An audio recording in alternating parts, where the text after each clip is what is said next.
situation. I love streaming. My audience, could it be bigger? Sure. It might not. But I don't do a bunch of cocaine, see Alice, and go home and beat fucking Alpha to a pulp.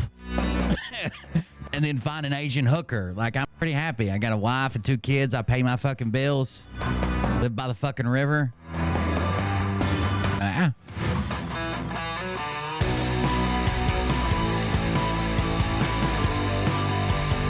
Not so bad.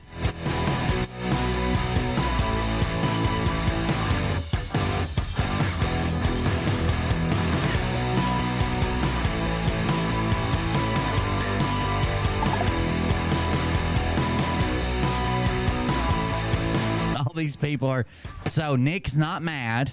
Nick doesn't care. I'm irrelevant. All of you guys are irrelevant, but he just blocked the 7th person today.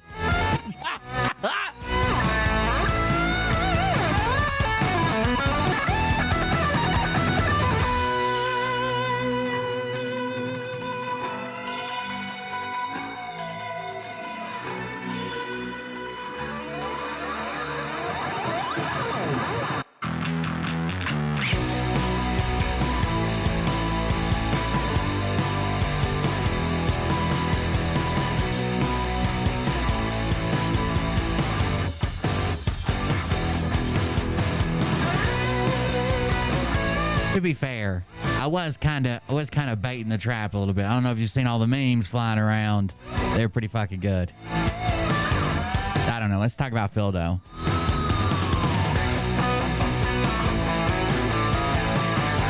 And to slow around the F slur as much as they do, like, I mean, that was cool when I was like in middle school. We all did it. But like, Dr. Z had this weird platform of inclusivity. Like they were going to get black people and gay people to play golf with him. But then he's like, everybody's an F slur and they're all sucking dicks. I don't know. It just went wild. I'm here for it though.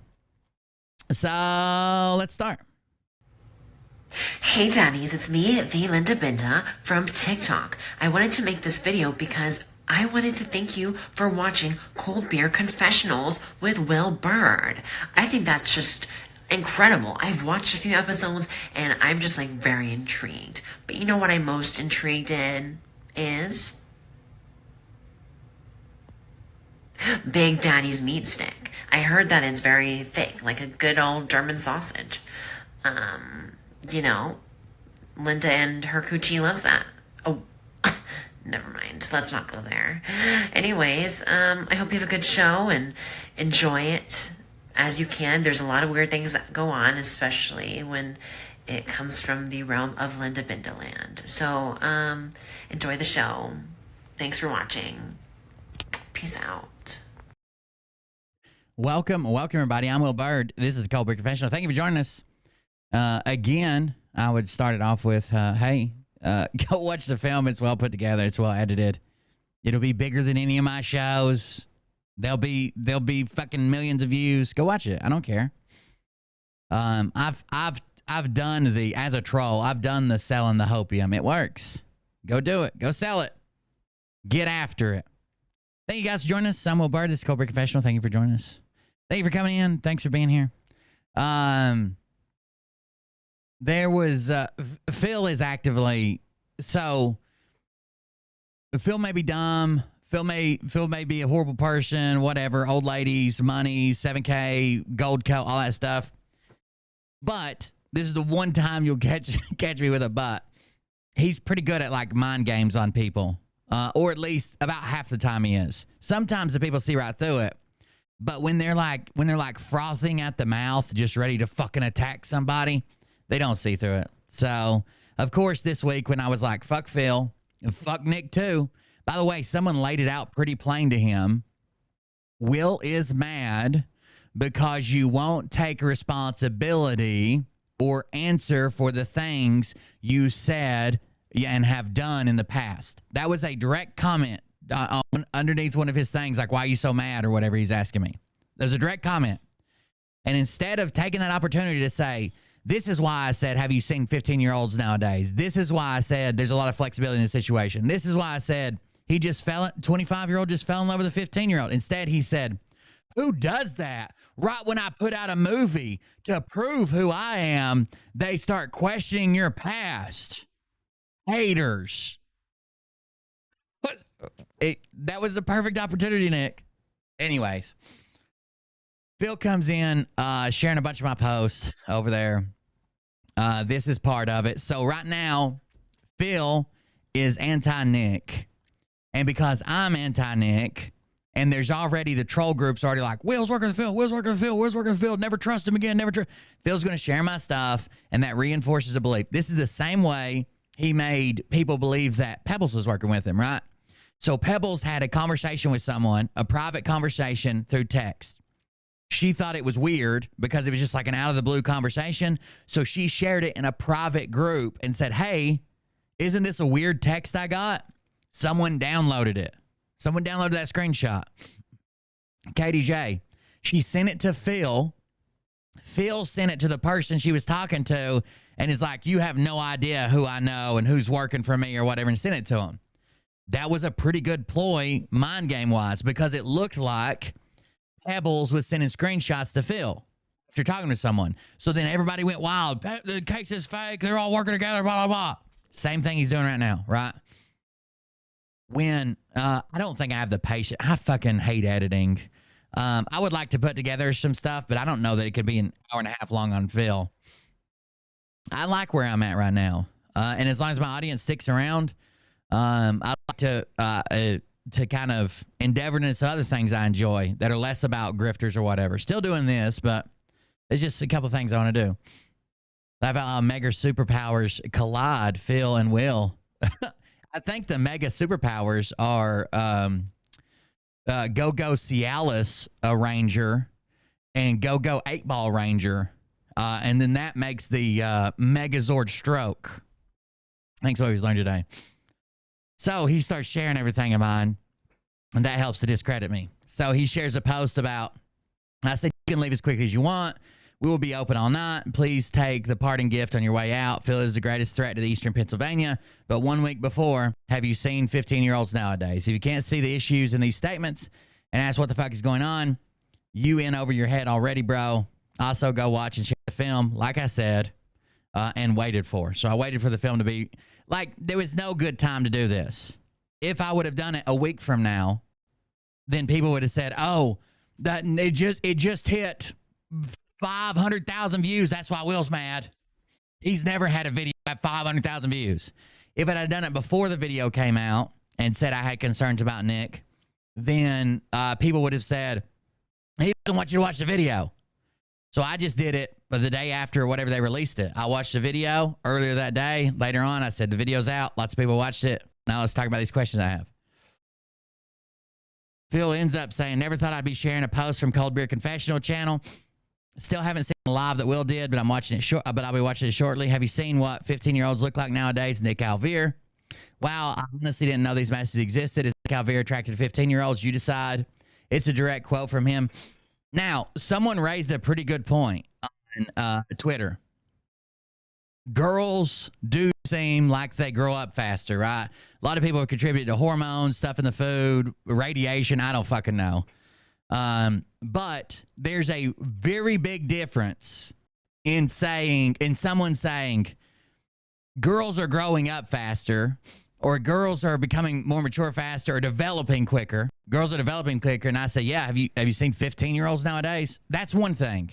That's still kind of sketch. I wouldn't word it like that. I would probably say something like, yeah, it does seem like they're developing a lot faster.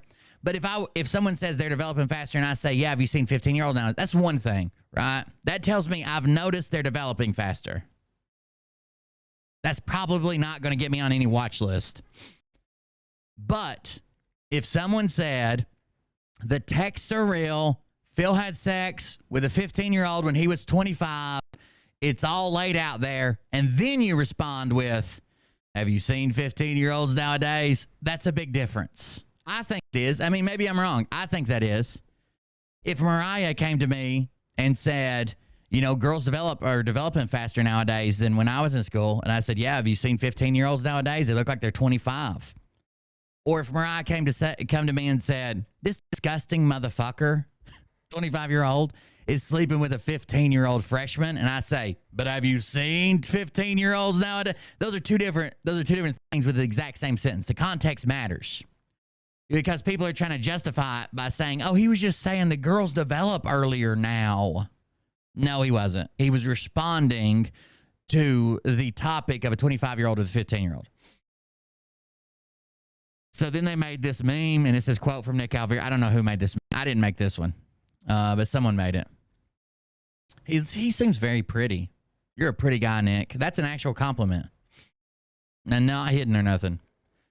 Then he shares my post. It says, because he had no passion to make the video until he saw it would get a big response, not save the kids, not protect this movement, not justice. He saw how many clicks he could get. And I honestly think this is probably what happened. What's up, Miss Ghetto? And I honestly probably think this is what happened. I think that at first he's like, I don't want to cause waves over there with Phil's people, right? Phil's sharing my videos, Phil's sending me people. People came to me in Phil's community, and he probably was trying to get people to calm down. I don't think you do that by saying, have you seen 15-year-olds nowadays? But he probably was trying to calm people down. But after enough, let's say there's a topic that I don't like. Let's say anti-vax. And I don't want to talk about it because it's not, you're not able to monetize it. Might get struck down. Might get my channel taken down. I don't want to cover it. And I say, well, I'm never going to cover anti-vax. And we go on about it. And then over the course of 2 days, 10,000 people are like, you got to cover it. You got to cover it. You got to cover it. You got to cover it. You got to cover it. I'd watch it. You got to cover it. You got to cover it. You got to cover it. You got to cover it. You got to cover it. You got to cover it. If that was the case, then obviously, if I covered that, it wouldn't be because suddenly I thought that this is a detriment to our community, or suddenly I thought that my voice needed to be heard, or suddenly I thought that I needed to do this for some reason. It would be because of the clicks. Right? And I honestly think that's what happened. And even if he said, I didn't realize this was such a big story. I didn't realize so many people knew about it. I didn't realize so many people needed this. I didn't realize that so many people would benefit from this. I didn't realize whatever, right? That a lot of people, and I thought it was just, had been hand waved away, and it was nothing. Even if he said that, I'd be okay with it. I don't think I'd be okay with it if he said, like, just straight up, like, I thought I could get 500 more subscriptions, but there's a lot of ways to step around that, right? You can just say, oh, well, I didn't realize this many people would be interested in a film about it. I didn't realize that it would have this big implication as far wide as it would. I didn't realize, there was a need for this. There was an actual need for this because so many people don't know the facts around it, and people are arguing back and forth, and it's hard to make heads or tails from it. And I don't understand the jealousy either. Like, I've said nothing but I hope his film does well. I hope it does well. I hope it does good. I hope it's very successful. I hope it's more successful than all of his other films, because most of those are just based off stupid shit like Derek Johnson or his Devolution's Real film. I hope this does better than any of his films. If this gets him, I'm not mad if this gets him mainstream media coverage. Like if he's on the fucking Today Show with Katie Couric, good. I don't know why they think I would be mad about that or upset or jealous, or I want it to succeed. I don't know what else you want me to say. Like, I want people to see it, take the information in it and use it for their benefit. How more direct could I be? I don't know. Either way, let's go back to this. I need to do a couple things before we keep going. Hold on. Content live. Monetization on. Let me open this. I'm going to turn it on to where you got to be a subscriber to chat, but it's for no amount of time, right? Yeah, it doesn't hurt me at all. It's the same thing I've been saying. And I don't say that to be like, I'm mad that he took the same thing I'm saying, he said it. I don't care about that. The point is, it's the same thing I've been saying. It doesn't hurt me in any way. It doesn't affect my views in any way. It doesn't drive people. It's not like he outed me for something, whatever. It's the same thing I've been saying. If anything, more people will find me just because they're searching about Phil Godlewski.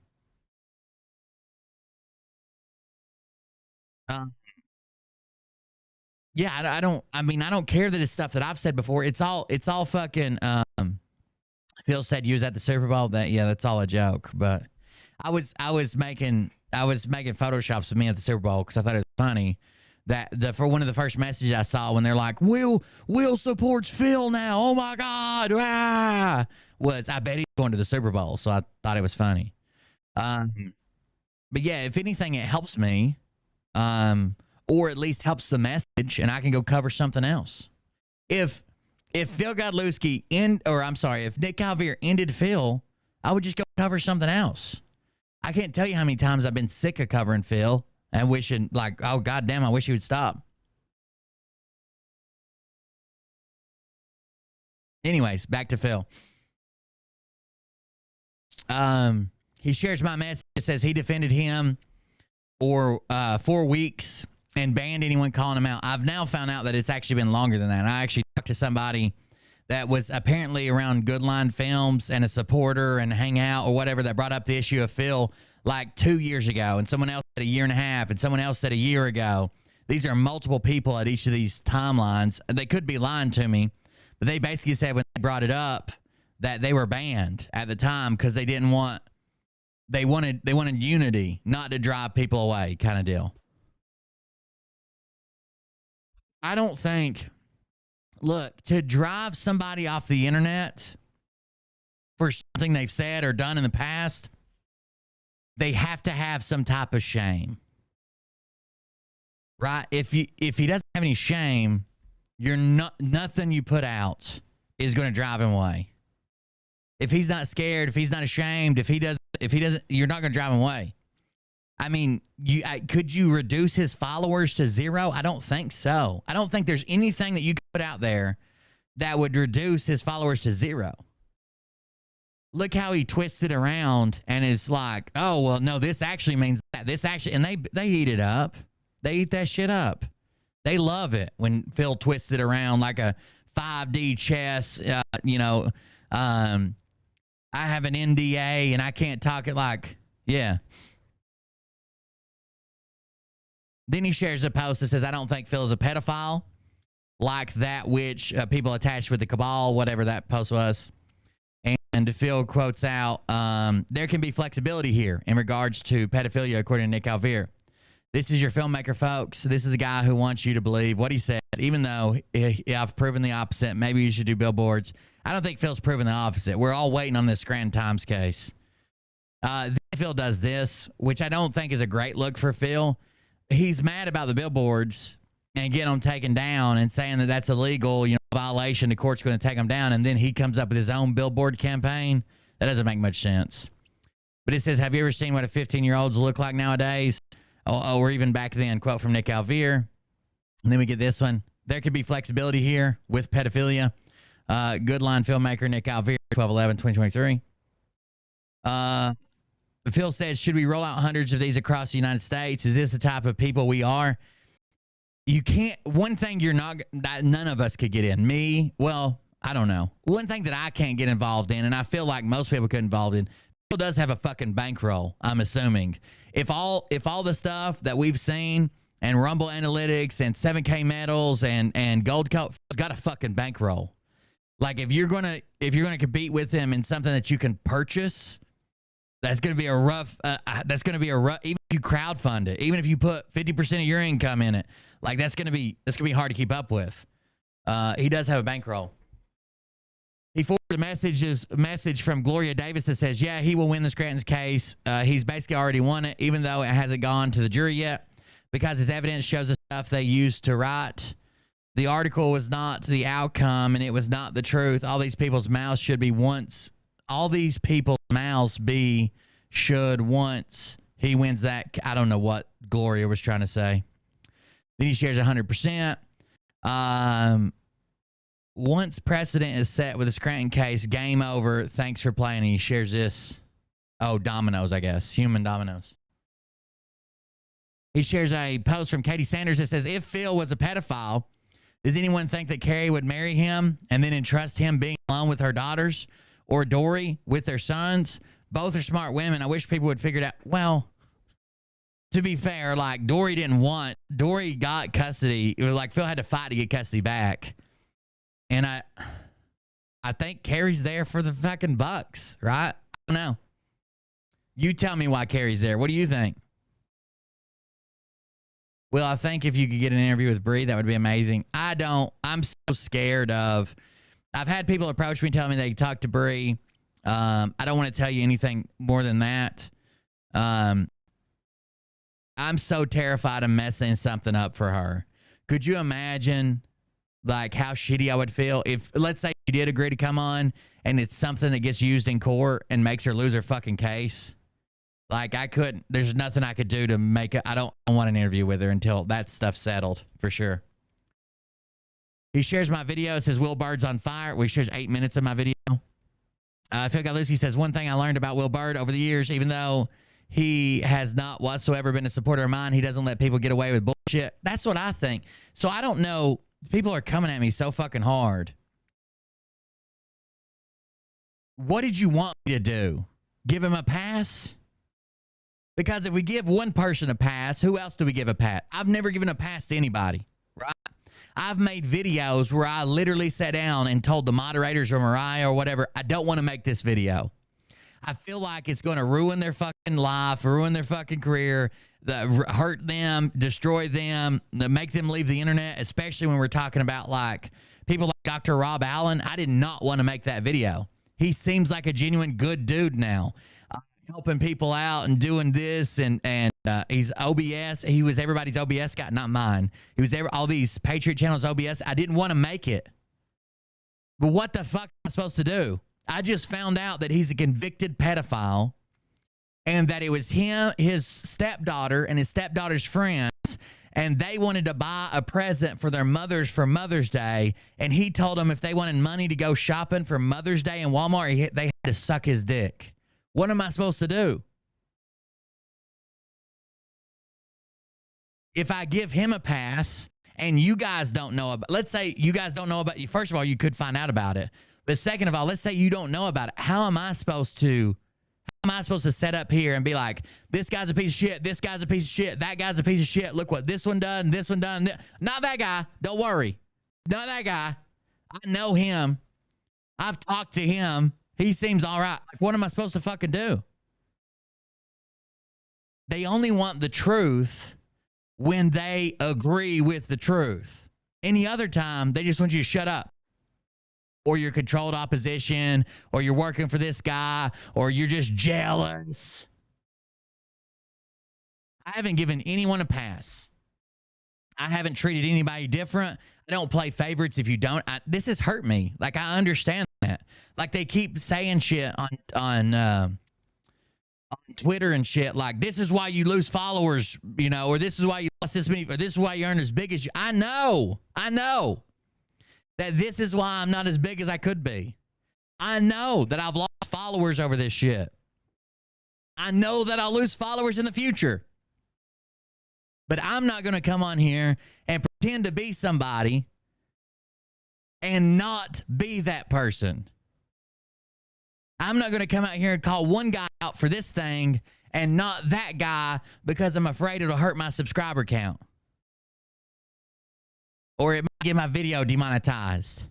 Or it might, you know, somebody might unsubscribe. I don't know what you want me to do about that. That's just who I am. That's just who the fuck I am. The problem is not with me. It's that you just don't like who I am. That's the problem with you. I said when I started this channel, I'm going to be me and do my thing. And if you want to watch it, watch it.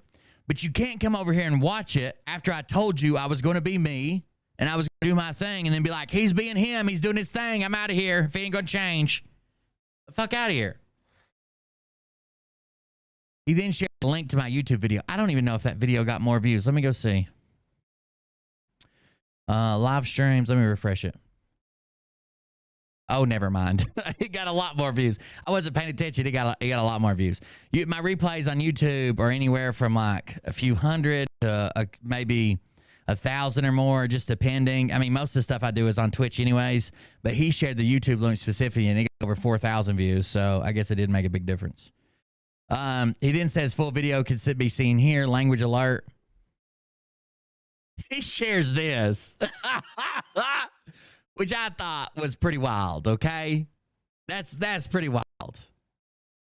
Now, he didn't say it was him, but he says, found this on Facebook. Does that not look like me? So weird. So weird. Were you taking somebody's little girl, Phil? It's kind of cringe. Kind of cringe. And then this is the one that's got them all hot and bothered. This right here is the one that pissed them off. I'll just play it. Yo. Hey. Vegas bound. Here we go. All right. Want to address rumors right now, and this is kind of crazy to even talk about, but Will Bird and I have history, which you guys are very well aware of. Anybody thinking that there's some sort of conspiracy going on between Will Bird and me and whatever, I mean, you really gotta check the history between Will and Cold Beer Confessional as well as me. But I will say this: Will Bird has, and I've said this before, so this is nothing new to your ears. Will Bird has never defamed me, not once. How do I know? Because I was wanting to sue him. And I took the material that he was posting to my legal team, and they said there's no defamation here. I went back and I listened and I understood exactly what they meant by that. So, you know, anyone to try to make it seem like me and Will are besties really just does not know the history between Will and I. Now, let me tell you this. Will Bird, I think I know what drives Will Bird. And I don't think I'm wrong. I don't even think I'm a little bit wrong. Will Bird hates, and will expose until his last breath a disingenuous person. Now, I agree. Will thinks that I am disingenuous. Keep in mind, though, Will doesn't know me. So I understand why he does what he does, but he doesn't know me. He only knows me online. I've never met him in person. You know, he doesn't know my background or my past life, not as well as he thinks he does anyway. But disingenuous. It's pretty, he lays it on pretty thick. Sniff. It's like. But this is his game, right? The more it makes it look like he's supporting me, the more it feeds the people who think I'm working with Phil, right? And drives that in their chat and them to attack me. So now none of my content, like the 5-hour interview, none of that's valid anymore, right? None of that is valid anymore.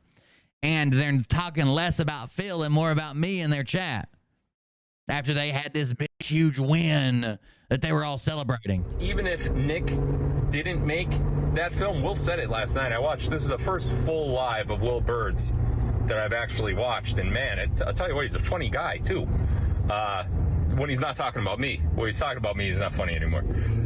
Yes, it also discredits Nick. So it discredits Nick by way of me to his following, and it discredits me by way of Phil from everybody else's following that hates Phil. But he said in last night's live that he planned on, he knew something was wrong with Nick from the very beginning. And he was waiting for the film to come out because he... I sent Nick a message, and I'll read you the fucking message. Hold on.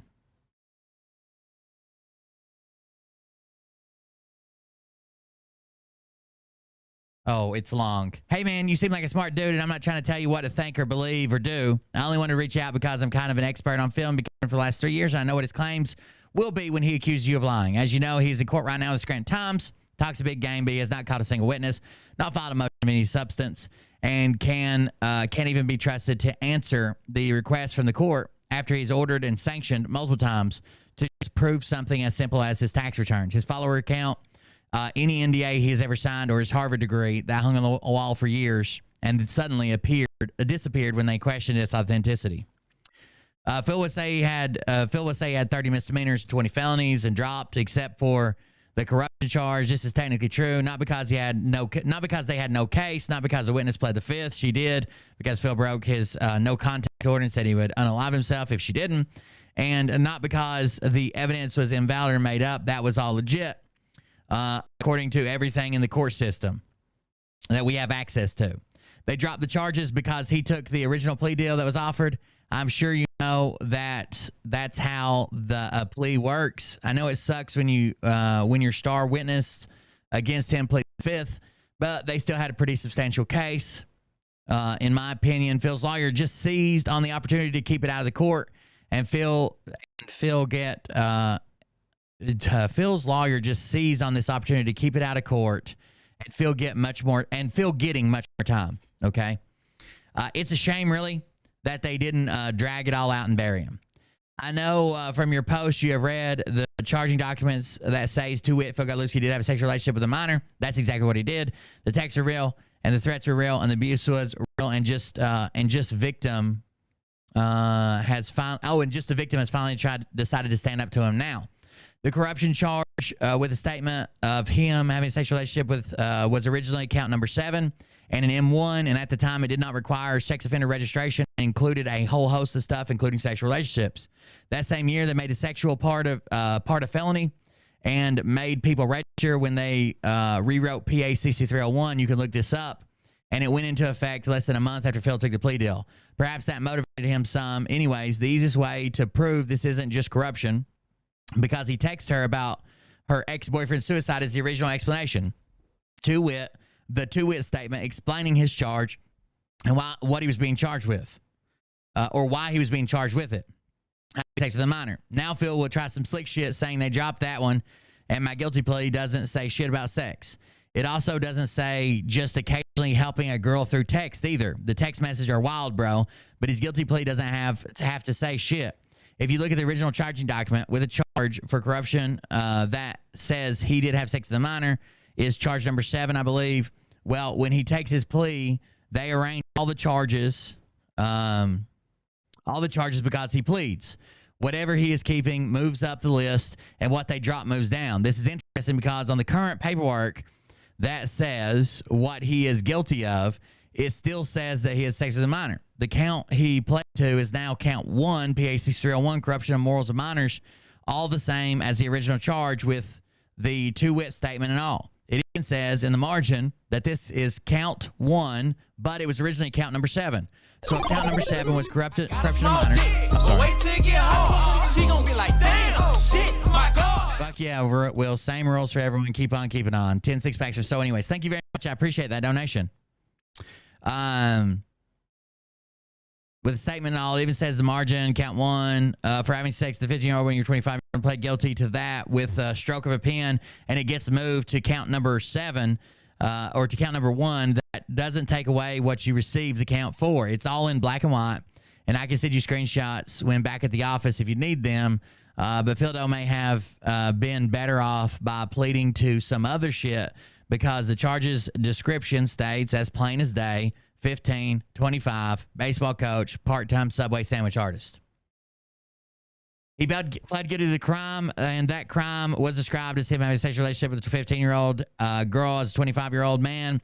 Just because he didn't write his heinous acts when admitted guilt, I don't think it'll save him in court. Will not stand up in court and will not save him. The texts are real. The burner phone is real. I came in my pants twice already is real. The texts have not and will not be thrown out. I believe. His own wife looking up the 15-year-old girl years later and apologizing to her for not believing her, when she tried to tell her that Phil, her fiance, was cheating, is real. The Scranton Times case is tanking Phil, but he's in so deep, he's hoping for a Hail Mary or that he can just at least get some more followers from it. They aren't even trying to build a defense for him. The reporter read exactly what the police stated in the report, the same as everyone else, and he can't refute that or prove it wrong, so he has no case. He has identified himself as a public figure, which makes it even harder for him to win this case. His lawyer might be the dumbest motherfucker in Pennsylvania, in my opinion, or the smartest, making all that money for no work. Anyways, I've covered this so much and regularly speak with attorneys on the case against Phil, so off and on the record. Have any questions or doubt something or need an answer, hit me up. Just a heads up, he has money and he is not afraid to blow it to make you apologize or try to say or try to. And it's sad. It's real money. It's really the money from some 80-year-old great grandmother who is grifting, the Social Security check from every month with MLM. But he will spend the same to silence you and threaten threaten it. He has been suing me for years. I put sewing. He's been suing me for years, and I've never seen a single document of it. Let me know if you need anything, especially if you produce a movie. I will help any way I can as subject matter about the subject matter. Also, hope you and your family have a very Merry Christmas, Happy New Year's. Have a good one, bro. Now, this is when he first announced he was doing a movie, and I was like, I'll send you whatever. I didn't want to be in the movie, but I'll send you whatever. That's before I read his shit.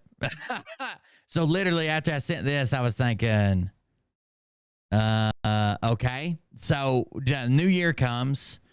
He responds to me and says, yo, and then there's a voice memo. I didn't even remember listening to this voice memo. This is cool, man. I didn't know you messaged me. Sorry, I apologize. I'm just recovering from a flu, bro. But I mean. Okay, he didn't message me until January 6th. I'm not going to jinx myself, but I probably still have a fever, but I feel way better than I have over the last 2 days. So I jumped into one of the channels and they're like, I saw one of your videos and I'm like, God, this one's great. You know, I was just about to post it.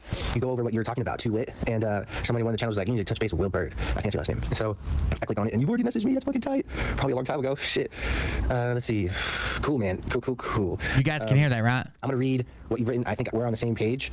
I don't know if you saw my Twitter thread. Normally that's how I make movies. I've made the 58 films in the last 3 years.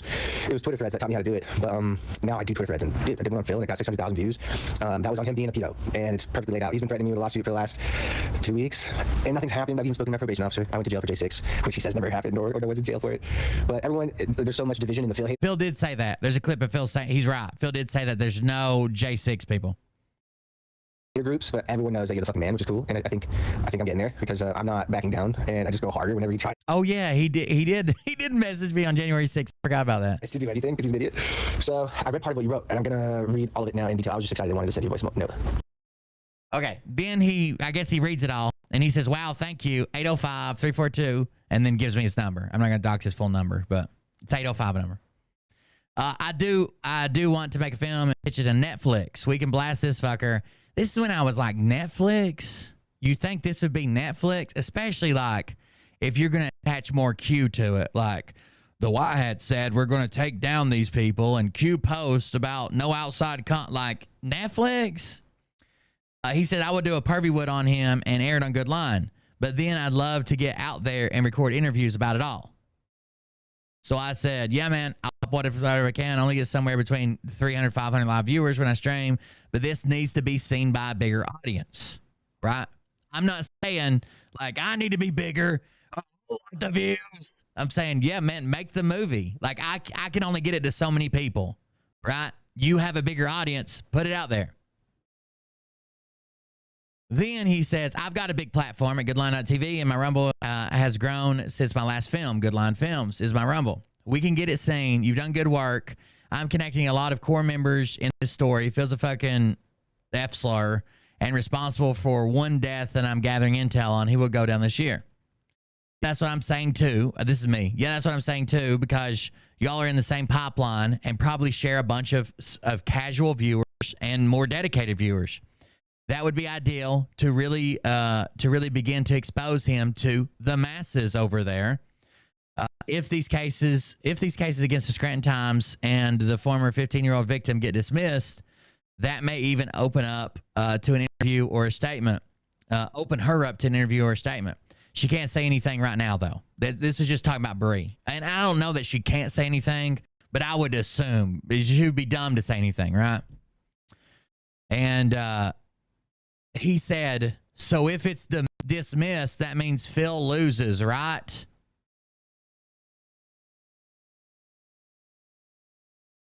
And I said, yeah. If I had to make a guess, this month, Scranton Times lawyer will file a motion for summary judgment. I was right. And if the judge approves of it, before it even goes to trial, it will be dismissed. This means that Phil loses. Yes. If it goes to trial, it still doesn't mean that Phil will win. He hasn't called hardly any witnesses, hasn't submitted hardly any discovery, and hasn't even answered most of the questions that the Scranton Times asked him in discovery. It looks like to me Phil is dragging his feet the whole time, has been dragging his feet the whole time, maybe knowing he will lose. He says, because his only way out, Bree didn't take the bribe. This dude is a fucking idiot. I'm writing Pervy Wood film on him now. This is on January 10th. And he shared his link. And he says, that's my platform. And I said, sounds good. Let me know how it goes. Now, he's trying to act like I'm bitter that I wasn't in the movie. Does it sound like I was trying to get in the movie? I asked him to put it on his platform and he do it to share it to his fans. So bitter. Anyways, then the very next message I get when I stopped communicating with him. First of all, I had read his text by now, or his previous messages. I had seen and covered the Alessandro stuff by now, his former business partner. And I wasn't really in a good mood with Nick already. Like, I knew I didn't want to make a video now that he's working on the movie, because all that would do was people telling me, oh, he's jealous. He doesn't want him to do the movie. He's working for Phil. He doesn't want anybody to see the movie. He hates the movie. So I knew I didn't want to make a video there, but I already didn't have a good feeling for Nick at this point. And then this is the one that really sent me over the top. What's good, brother? As you can see, Phil has sued me, but he didn't do it in federal court, so it has no bounds over state lines. Also, he entered my incorrect address, so there is no shot at serving me. Heads up, in his complaint, he's defamed me, and legitimately with a shitload of lies. One of them being a business I have that helps kids with autism. If you could be so kind as to not cover that in a live, I just told you. And if he knew anything about me, I don't cut people breaks. I don't look the other way. I don't say, oh, well, you're on my team, so I'm not going to cover this. I don't hide shit for people. I don't do that. So why would you message me and say, if you'd be so kind not to cover that in your live, I'd greatly appreciate it. Circulating lies in there is really bothering my lady. We run the company together. Anyways, thanks. And I just put a thumbs up and never spoke to him again. Yeah, I just put a thumbs up and never spoke to him again. So that was all of the information we had, short of his full phone number. I'm not going to put out there. But there you go. That's the information I had with Nick. So I had talked to him. I figured he might need a document, or maybe can't find this one or nothing. This is before everybody kind of like jumped in. Well, I wasn't paying attention to everybody jumping in, like Oliver's mom, Melon, the other people who have the documents, right? Katie J, whoever. Other people have all the documents too, and they were all getting in there, so he didn't need me for anything, which is fine. I'm not upset. He didn't need me for anything. So I did speak to him, and that's what we spoke about.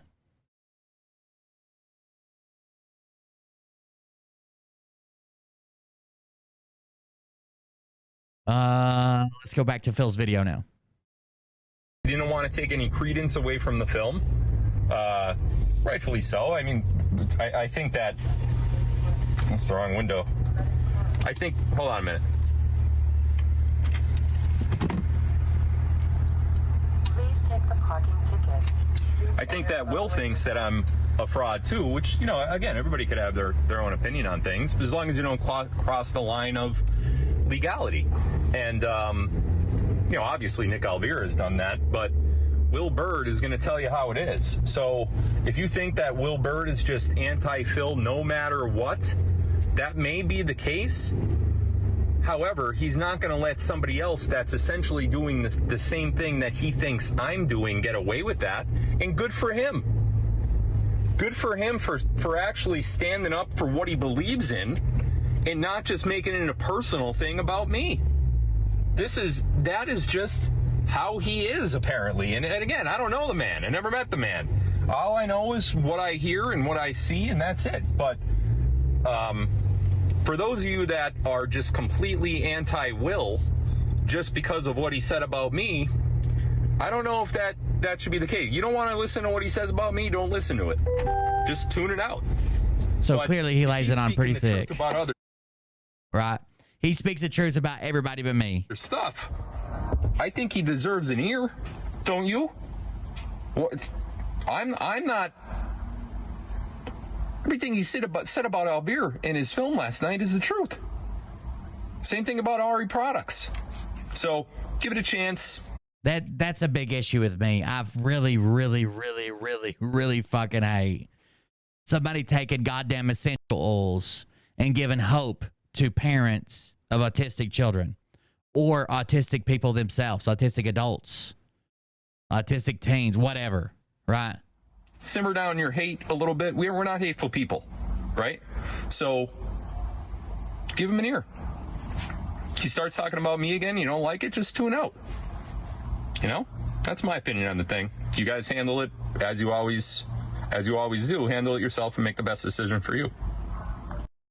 So he tells people to watch me. Now, this does two things, right? Like I said, it discredits me in the world of Phil Exposed, and it discredits Nick with his people because I thought I put together a pretty good video package on Nick, right? So he tells his people to watch Nick so they'll hate Nick, and he subconsciously tells everybody else we're working together, right? Because why would Phil do this if we weren't working together? For this exact response. Then he shares this screenshot I grabbed that says someone, Brick Bart 014 says, how much did he pay your poor ass? And I said $1 for each comment. Thanks for the help, which I thought was hilarious, but Brick Bart did not. Then let's see what Phil's got here. Oh, I guess somebody was trying to steal his fucking locals account. Your password's reset, pressed at locals, Twitter pass. He was getting these password resets over and over and over again. And he says, all eyes on me. Then Phil says, in light of Nikki's film, my law firm has hired an expert to analyze the text messages that are purportedly from me to the victim. This report will be made available in the coming weeks. I just spoke to the expert on the phone answering various questions. This is going to put an end to this conversation about that he said this once and for all. It's also going to make my defamation cases much stronger. I would love to see this because, one, you already did this. You said you already did this. You said you already had the proof. You said you hired a private investigator. You said they proved that the 15-year-old girls got together and all did it. This has already been done, so why are we doing it again? Kind of weird.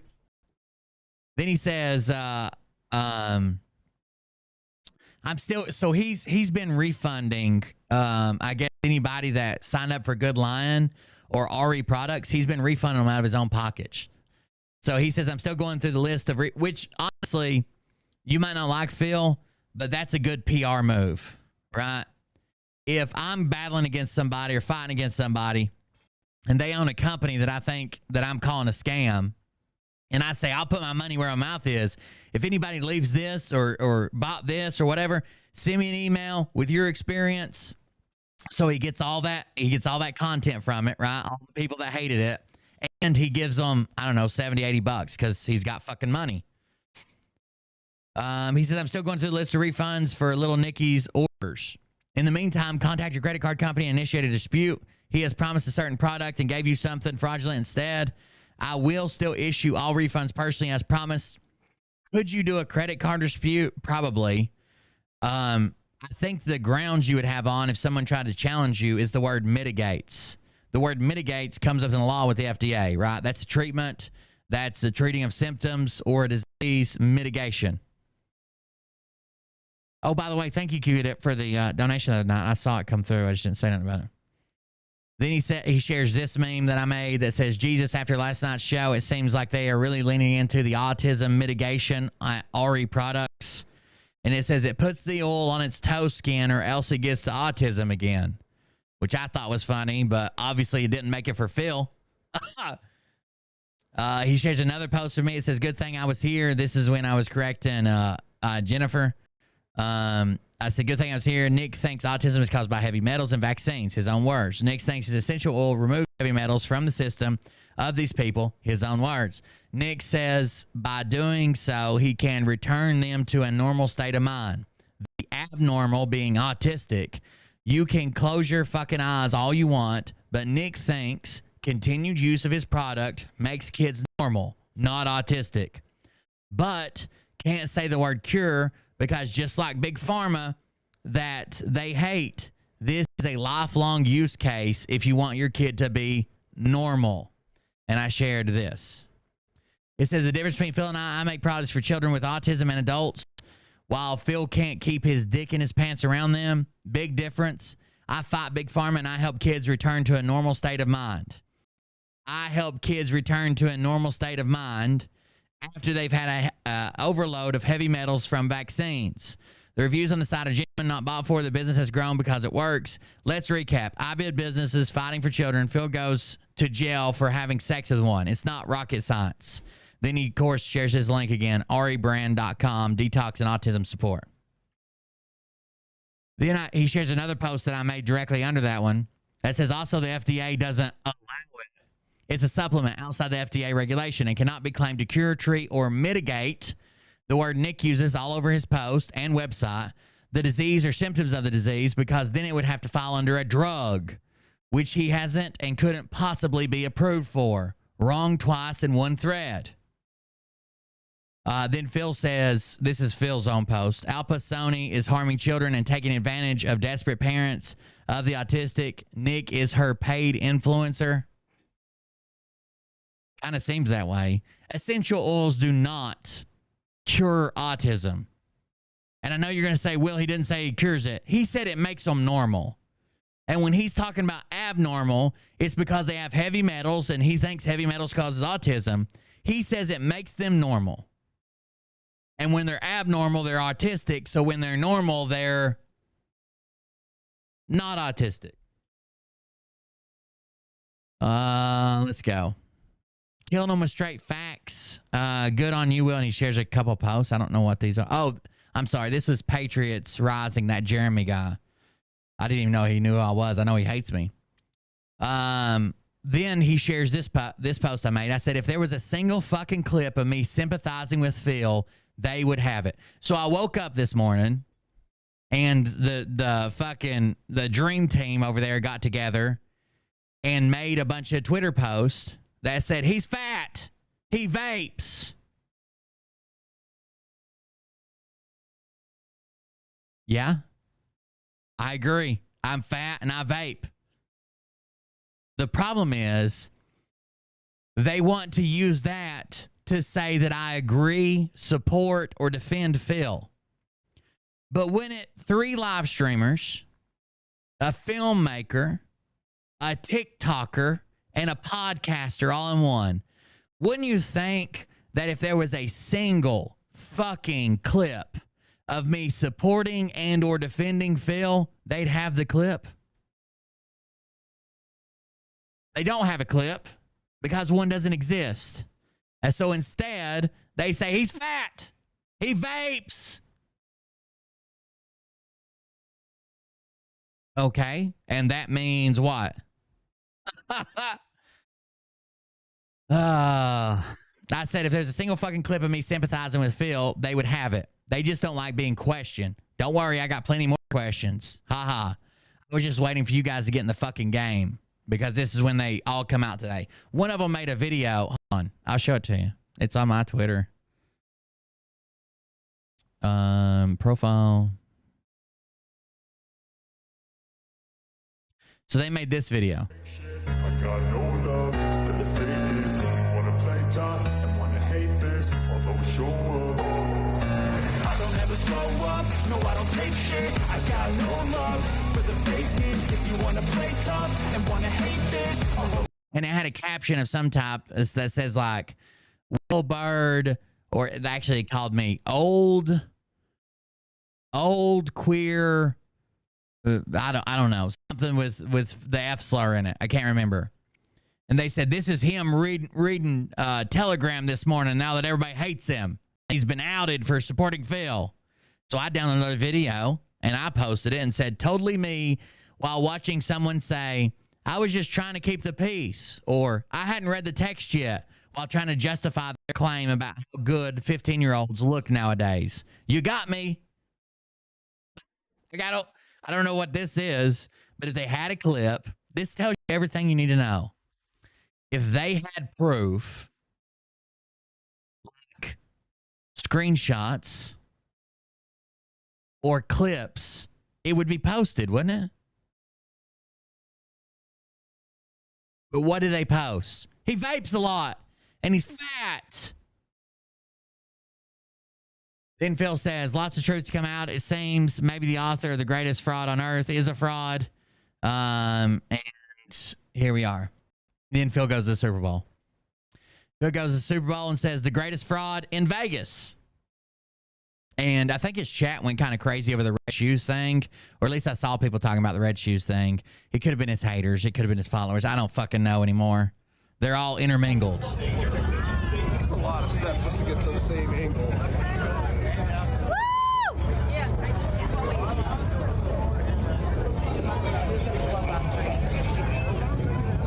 So trying to get in the stadium. Go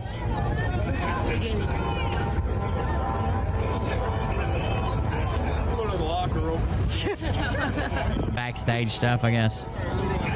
He had like, I guess, field passes and shit.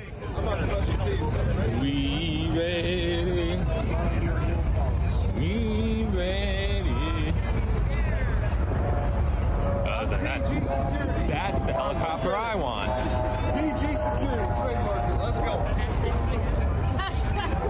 Hashtag Swiggers. Yeah. If they'll go, well, yeah, I'm doing it too. I love that. Hey! Do it. I think we should. Chiefs fans, Holiday Inn, across the road. It's such a good film here. He's killing it. It's just him walking through a goddamn line. Loud. Bolsa takes him down. We're gonna go through the roof. Not last year, like Super Bowl party. I'm here with Taylor. Every time they scored a touchdown, I would have to run from the party to our hotel room and change my shorts.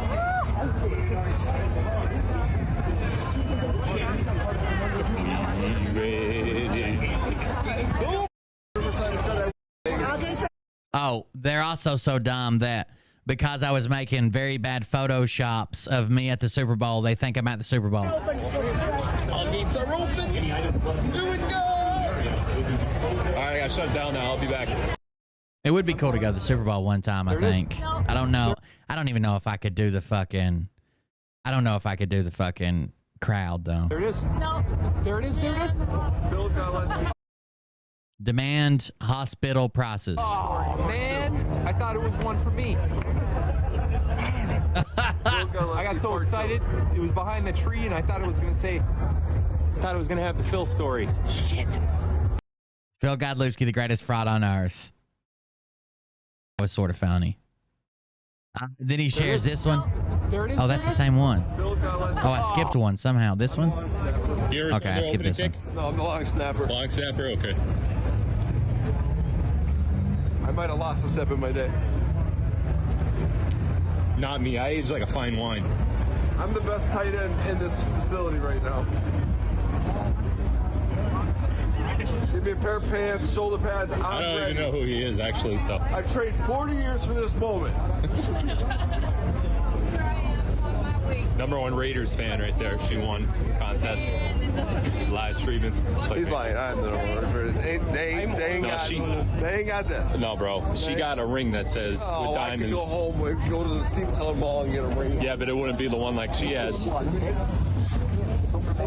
Yeah, he's under... I mean... Sad because you don't have It's one. not wrong. It's not wrong.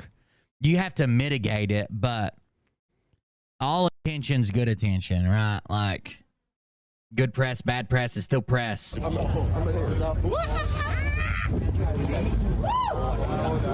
the second greatest fraud. Second greatest fraud. Would you guys go to the Super Bowl if you could? I'm not talking about the expense or whatever. Let's say you had a way there and it was close by or whatever, and you had free tickets. Would you go? Fraud security. Once. Fraud security. The great fraud security. It's a PG fraud security. I would. That's right. I'd go to the World Series, I guess, too. NBA championship, whatever. Oh, that is a great picture right there. We got to get a picture right there. I went for my 27th birthday to the one in Houston. Cool. God takes the ESPN party. Ex-husband went nuts and threatened to unalive 2 radio hosts. I flew home. He went to the game. I got a divorce. Worst birthday of my life. I would have went with you. Happy birthday. Belated. Oh, look, everybody's doing it. They're stealing they're Chiefs fans. Get them out of here. I'm going to get beat up today. I can't do crowds either, but I would. I mean, it's just such a famous thing. I don't know. That's where we get to go. We go to the touchdown club, the bottom one there. Pre-game. I do like tailgating atmosphere where everybody's like happy and pumped and shit. I live close to Bristol Motor Speedway, and we used to go out there once the race got boring, like the NASCAR race there. Once the race got boring, we would just go hang out in the campgrounds and party. It's pretty cool. Oh, everybody's.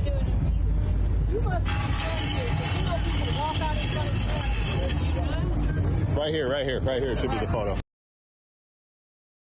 Right here should be the photo. All right, next.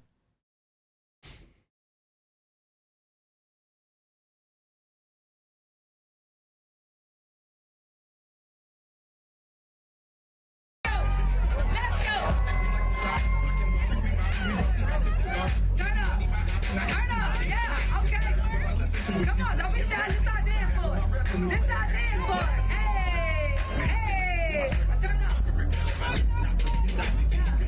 Bang, bang, not again. Hey, hey, bang, bang, not again. Bang, bang, not again. Okay. Doesn't feel right. I see you. You getting it. Come on. Turn up. Listen, if you believe San Francisco 49ers, we're going to go for the Bay. We're about to win our 6th Super Bowl. Let's make some noise! Uh-oh. That didn't go great, did it? Dancing. I want to see if we can test their hips. We should do that. Can we do a little bit of that? Let's do that. Okay, Salvador, I see. Enjoying the pre-game festivities, I guess. Let's see what else he's got. Pictures from the stadium. The 49er mascot. Pictures of the stadium, I guess. Allegiant Stadium. That's a cool image. Not the picture, but the actual, the way they put it on the side of the stadium. That's pretty cool. Then another video. I think we got it. Is that it? Oh. Bet MGM. Come on. I thought so too. You know, there's. Not over there. That's a UFO. There's not. Is that the same one? Yeah. Come on. No way.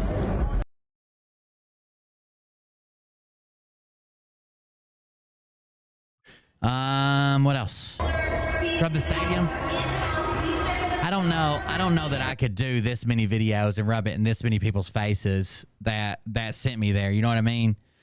Like knowing how he got there, knowing how it was funded. I don't know that I could do it.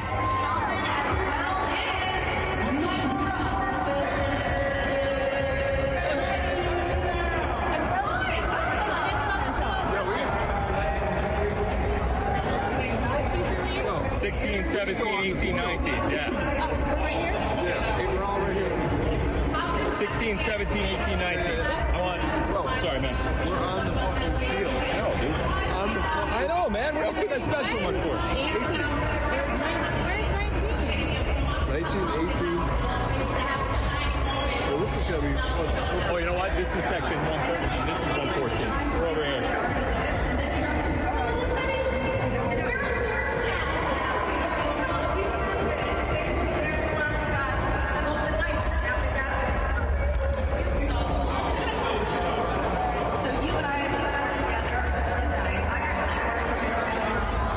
That's right. I'm in seat 17. There's no pay. Of course he is. No, I want 17. Yeah, here. Oh no, babe, you would be here. Hold on, guys.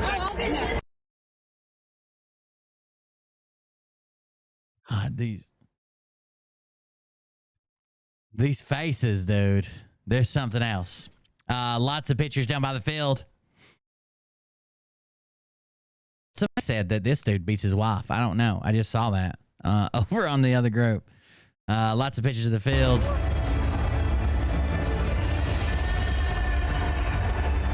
Who was a cucumber? Last pick in the draft. Takes his team to the Super Bowl in his first full year.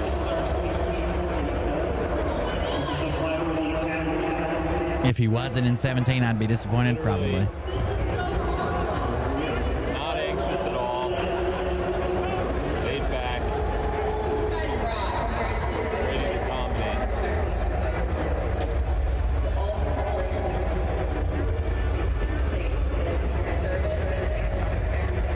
Not afraid of the moment.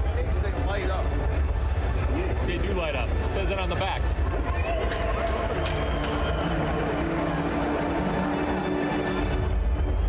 Taking it all in. Look at him.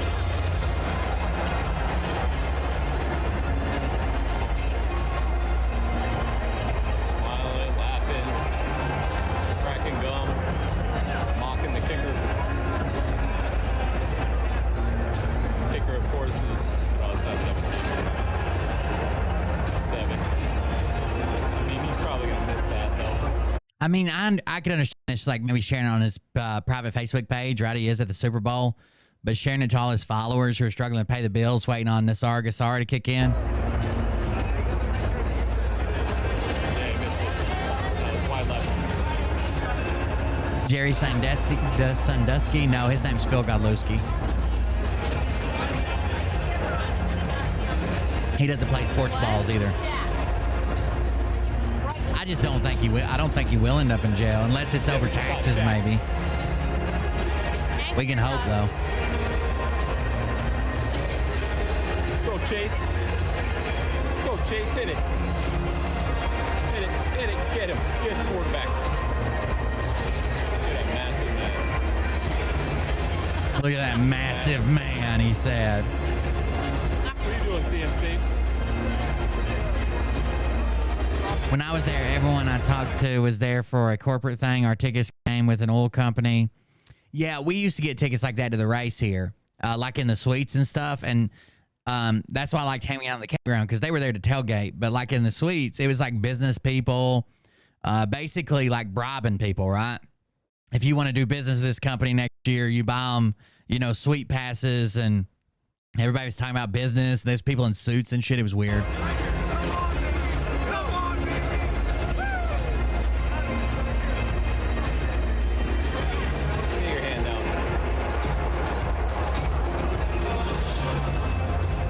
Uh-oh.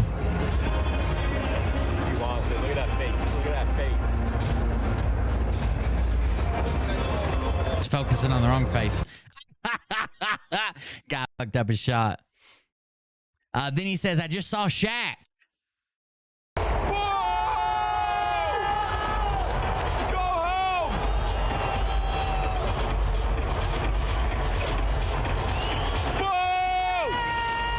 Booing the other team. Awesome. You Kelsey, I'm better.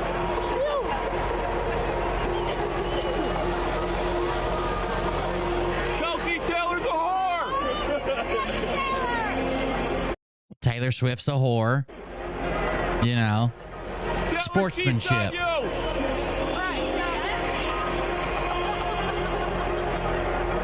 He's a back checker.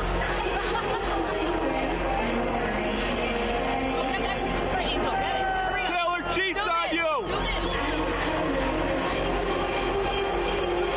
Yeah, that's right. You better run. You better run. You want none of this. You want none of it. Yeah, drop it. You suck anyway. Get out of here.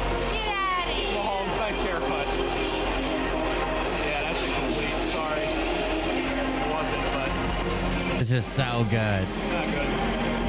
Captivating, even. Then his team comes out and he cheers. Feel the energy. Let's go!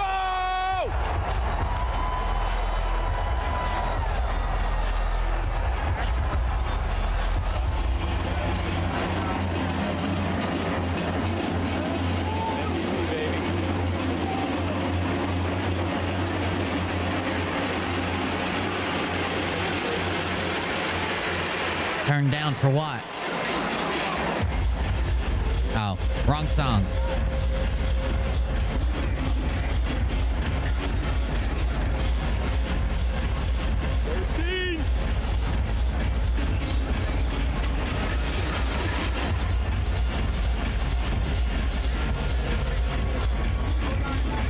Still irrelevant, huh?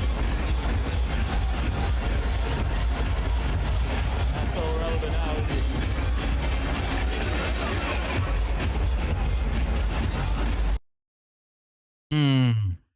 They got me. Then he shares a bunch of pictures, says number 13. 3 pictures. Well, there you go. It's at least 79% 49ers fan he's here, no joke. Wouldn't San Francisco be a lot closer to Las Vegas than Kansas City? And then he shares this picture. Cash Patel has worse seats than me. I think Cash Patel just came out of the suite. I think he just came out of the suites, dude, to take a picture in front of the field, but okay. He then shares this post I made over on Twitter. Let's see. Can I bring it up here? And I thought this might be a good name for the next film on Phil. It says, if you're under 35, those 15-year-old girls be fine. That's not a direct quote by any means, but it's pretty close. And then this video about Dr. Z. Wait. Y'all think that I'm in on it? Y'all think that I'm one of the bad guys, that I'm with Phil? Ooga booga booga. Here's your boy Dr. Z. You know Dr. Z, the one that's defended Nick's best friend that no one knew about till Nick popped on there and they all did this movie. Great movie, by the way. You should go watch it for the 1000th fucking time. It's the movie maker who has issues. Anyways, Dr. Z, you guys have been following him around. Here's his LinkedIn, talking about out here on the... And he used to be so normal. Creator, team leader of inclusivity.golf, which is a project that had a GoFundMe, believe it or not.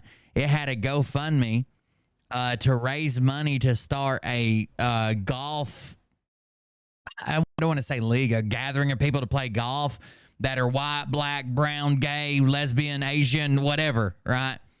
It was to include everybody. It's a new brand based on Hole 14 in the acclaimed book Philosophy on Golf. It aims to lead the charge on golf's inclusion revolution, which is already well underway and needs to continue to expand. And then he says, creator of Philosophy TV with Uncle Z and friends. ZTV is a modern take on a show with spirit of Mr. Rogers' Neighborhood. This is his show, Mr. Rogers' Neighborhood, where we can learn basic civility. He's teaching basic civility by calling everyone the F slur. Morality and self-awareness in a fun way. Nana Z, Old School Bobby, Rich Hater, and the other characters. Streets. Author, podcaster, stand-up philosopher. Strategy and innovation at Philosophy Consulting. Co-founder of EVP Business Development. President of Zilito Music Group. Head of marketing, sponsorship, and operations at Ironstone Amphitheater. Well, he went to Pepperdine University. Out here and talking about how it is in the street, he went to Pepperdine. What other affiliations, I wonder, he has? Now, this doesn't bother me a bit, but I'm not in your cult, okay? What is it? Oh, Freemasons. American Freemasons, American Masons, Massachusetts Division 14, Charity Community Chapter. Y'all are following a fucking, after all that shit you talked, y'all are following a fucking Freemason? Got it. Oh, no. It's kind of interesting. The Freemasons are the bad guys, right? the bad guys. But him and Script Keeper are Freemasons. Script claims he renounced his Freemasonry because both of his parents are preachers. Both of his parents are preachers, so he can't be a Freemason anymore. Phil shares that of mine, and whatever this is. This mine? The fact that he said this. Pedophile. A person who is sexually attracted to a child. He is... Now, there's a big arrow pointed here. It says pedophile, then there's a big arrow pointed at Nick. That's not an arrow pointing at him saying he's a pedophile. That's an arrow pointing at him saying he's Nick. Talking about a 25-year-old and a 15-year-old saying things like, there's a lot of flexibility here. Right here at the bottom. Have you seen what 15-year-olds look like now? Or even then? It doesn't have anything to do with Nick or Phil. If I went to my friend and said, I just found out a 25-year-old is sleeping with a high school freshman, and they said, man, have you seen what high school freshmen look like nowadays? We're done. We're no longer friends. We're not hanging out. You can't back out of that. So Phil's trying to act like we're best friends, sharing all my shit. Then he says, is Nick Alvear attracted to 15-year-old girls? His own words surely imply that he is. You decide. His own words sure imply that he is. You decide. Y'all give Will a small donation if you could afford it. This dude is truly not backing down. Don't give me a donation. He said these guys have no shot against Will Byrd. I think that was the farthest he went. That was probably the wax seal on the letter that he mailed to all his fucking haters that me and Will are teamed up. Anyways, here we go.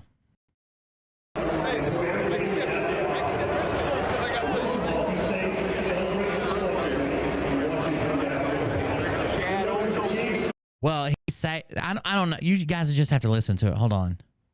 I'll play it for you. He had a little manic the voice memo spree earlier. I'll just play it for you.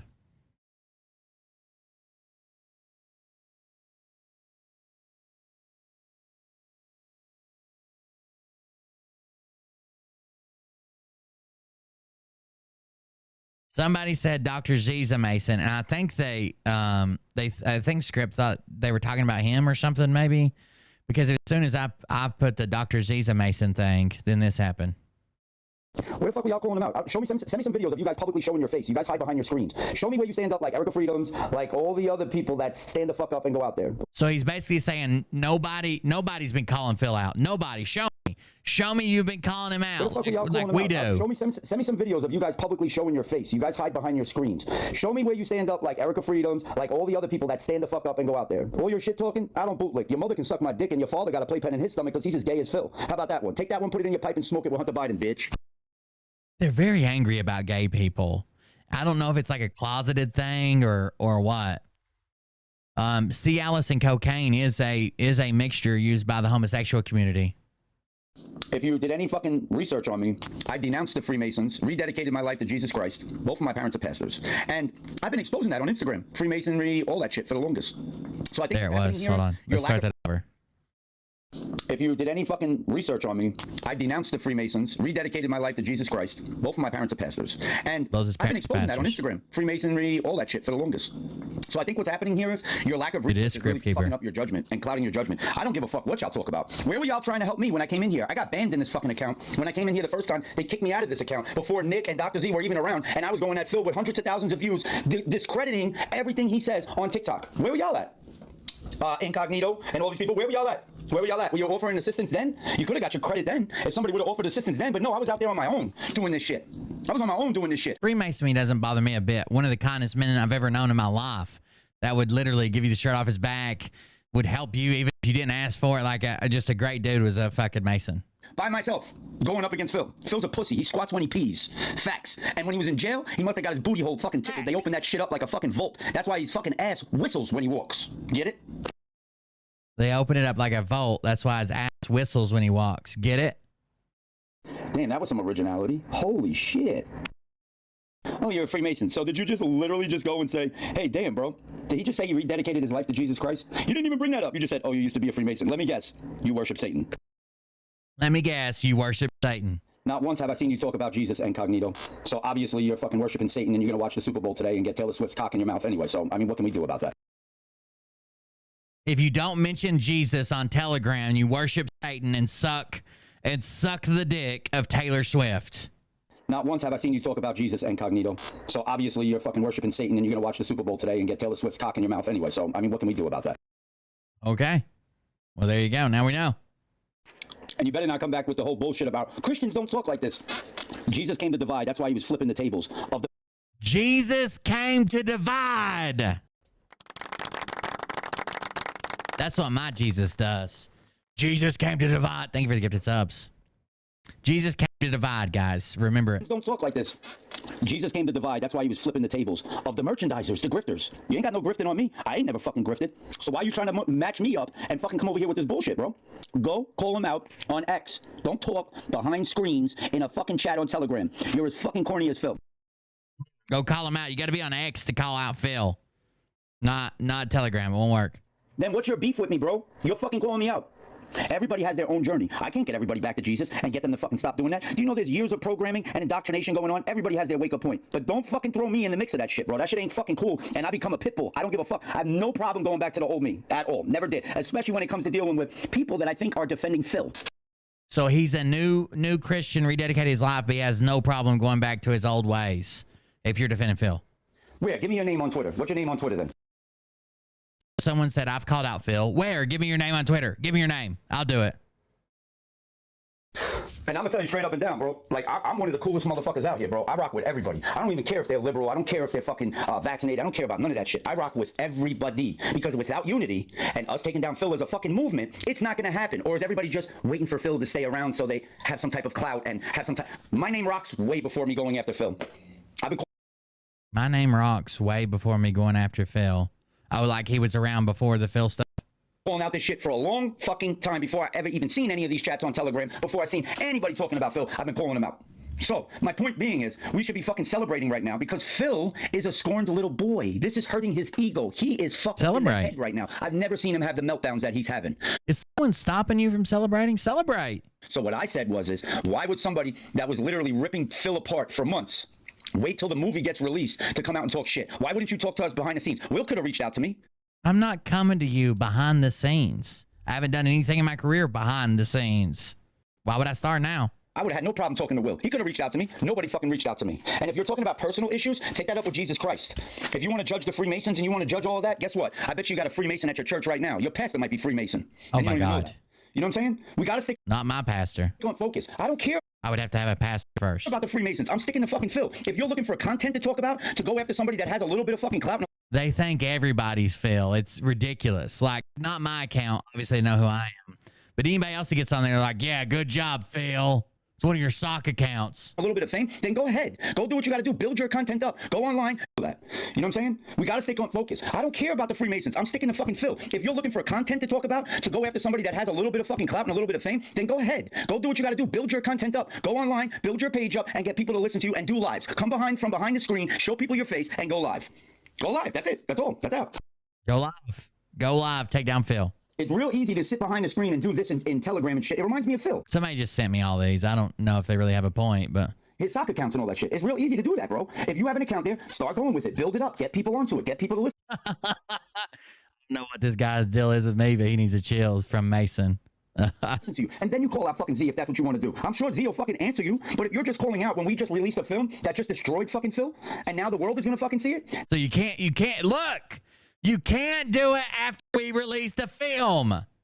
If you want to do it. But not when we release a film. No way. Listen to you. And then you call out fucking Z if that's what you want to do. I'm sure Z will fucking answer.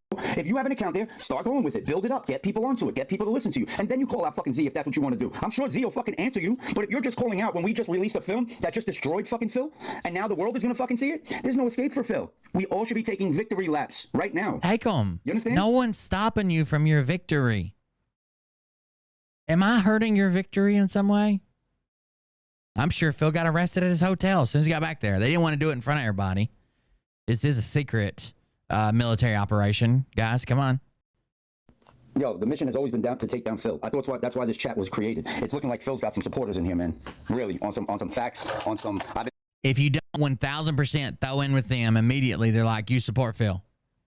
Been doing this for a long time, and I see how they sit in there, the agents of chaos, you know what I'm saying, causing division, and that's what they do. The agents of chaos always cause division. We should be taking a victory lap. That's it. Yeah, bro, we gotta be unified, man. I work my ass off to fucking go at this fucking guy, man. I don't get paid for this. I'm an HVAC technician. I do music. I was very well known in the music world before I came back to God. Very well known. Worked with Wu-Tang, worked with... Before he came back to God, he's a big music creator. That's why he does the Q raps or whatever. The Phil raps. Very well known in the music world before I came back to God. Very well known. Worked with Wu-Tang, worked with EPMD. I would be considered the political rapper like Immortal Tech. That's always blown my mind. They want you to think for yourself. They want you to question everything. They want you to use your discernment. They want you to do all of this stuff, right? Until you question them. And they're like, we got to get in this mindset. We got to get together. We got to think the same. We got to be the same. Technique and diabolic. That's the type of shit I did, you know, before I even got into this movement in 2018. With the Wu-Tang Clan. 2017. And I changed all my ways. But I can tell you this, like, I'm the type of person where I cannot put my fucking head around it. It's like us trying to wake everybody else up here over the fact that Joe Biden is fucking bad. He's tanking the economy. It's fucking hard for people to... This is why I can't team up with you guys. Joe Biden is dead. We're trying to wake everybody else up to this. See that? To wake everybody else up here over the fact that Joe Biden is fucking bad. He's tanking the economy. It's fucking hard for people to see that. But Phil's a pedo, man. It's like Joe Biden. It's like Hunter Biden. The proof is there. So we should all be fucking sitting here going, all right, man, we got to figure out a way to get past this bullshit and move on. Got it. Also, sodomy's for demons. Being a closet homo, and there's a lot of stuff that can point to that. But I don't think I really understood that those emails of the guy that killed himself are all have that in there. The evidence of his fascination with anal toys, apparently. Well, dude, he's probably doing a lot of drugs, and when you get on drugs, the dark forces they slip into your aura, and they want some anal sex. That's when you take drugs, the dark forces slip into your aura, and they want anal sex. Just what demons like. Demons love to put things in their ass. Oh my God! Oh, there's the clip of the show so far, right there. Demons love to put things in their ass, especially demons named Phildo Faggins. So tomorrow. That was weird. This one just says Chad Ocho Cinco Johnson. It's this guy right here with the two cups. His name is Chad Kowalski, and they call him Ocho Cinco because he can actually carry many more cups than that. And sometimes when he thinks he's gonna drop them, he runs to the sink.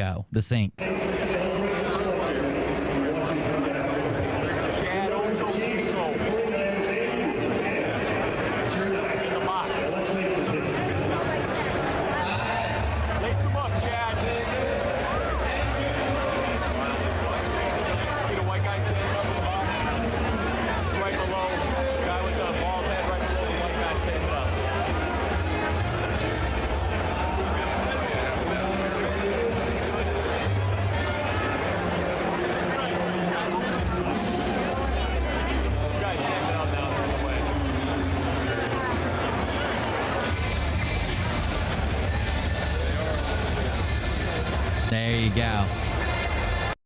Phil spotting famous. Photo opportunity. Chad Ocho Cinco Johnson. Fire emote at Allegiant Stadium.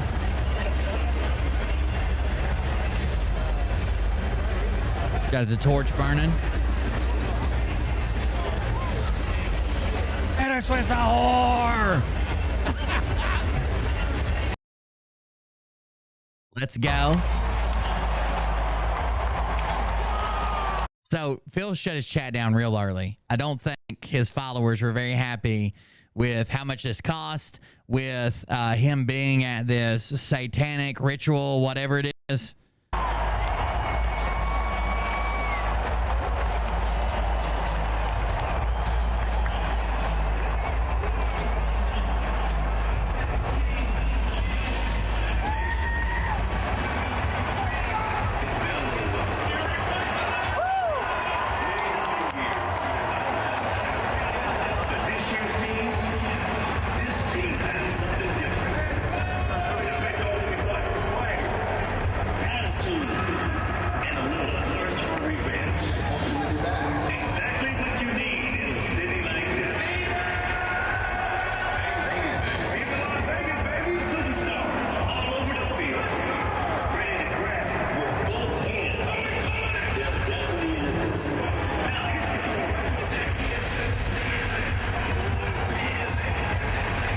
So just amazing content. I don't know what to do with it other than just absorb it.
Phil being Phil, I guess.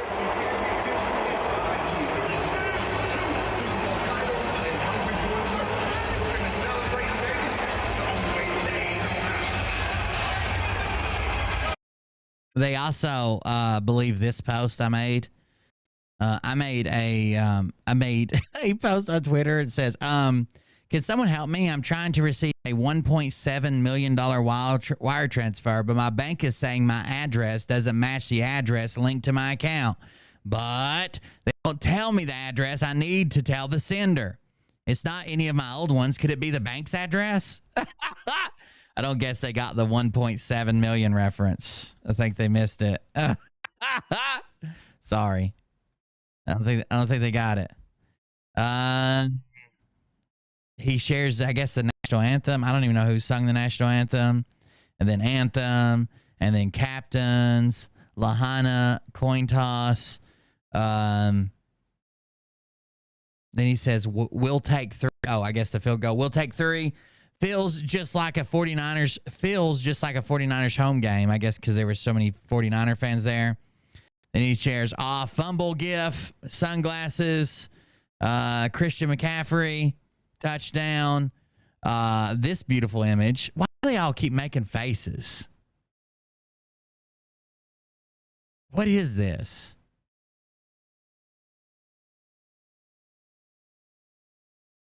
Reba McEntire.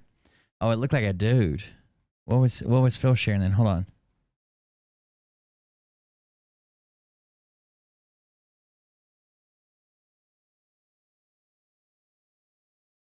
I thought he had a video zoomed in of a guy playing the guitar. Did I just make that up in my head?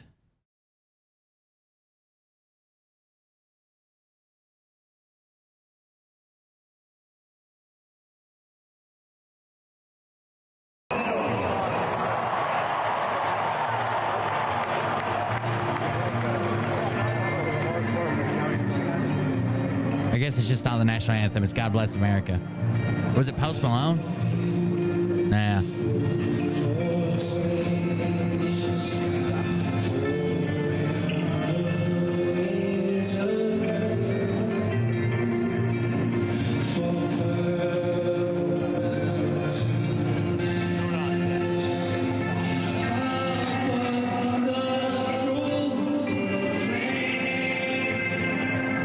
So he sings God Bless America. Then, of course, this face, the duck face. This is so weird. Stop doing that. Jesus Christ, Phil. Jesus. Then he shares, let's see, this 17-second video. Is this their touchdown?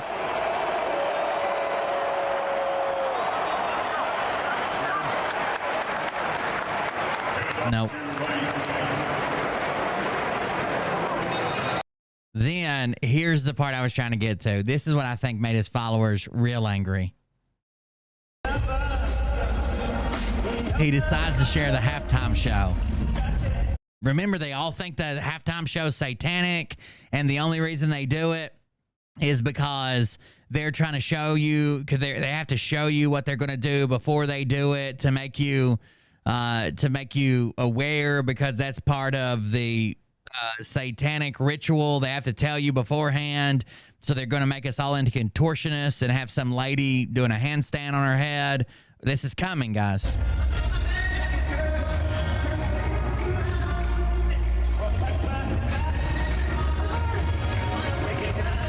To be fair, I don't think you go to the game to get the best view of the game. You cannot beat the view of the game on the TV. Replays and highlights and the perfect camera. You got a camera behind them. You got a camera from the side. You got fucking drones and shit on wires flying around. Like, I think you go for the atmosphere.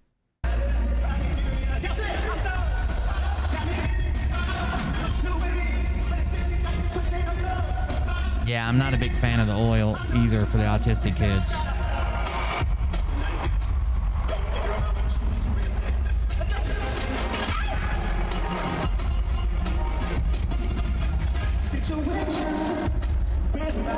Bill's chat closed at like 5:30 this evening, I think. 17:30. You go to say you went, yeah. Yeah, I enjoyed some of the songs from it, but I'm not part of the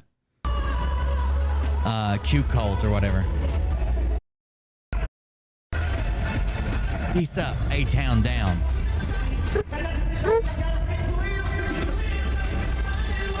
So he shares that. Then this says Litz. He says Ursher. Then he says Litz.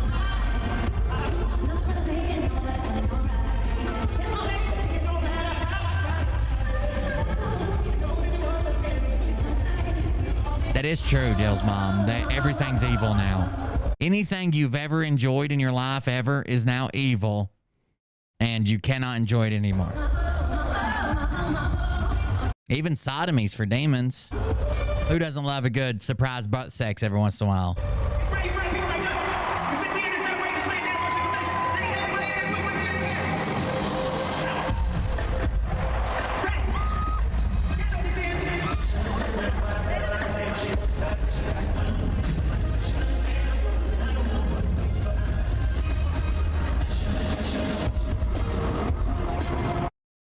Okay. Then he does this and says, a lot of people tell me I sound like Usher. Do you though? Do people tell you that?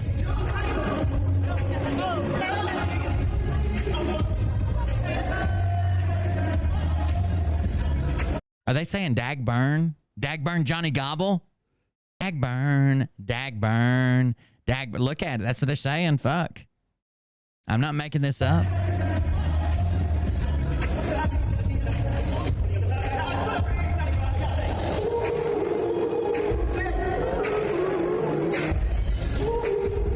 I guess they were all given like red flashing lights to use in the show.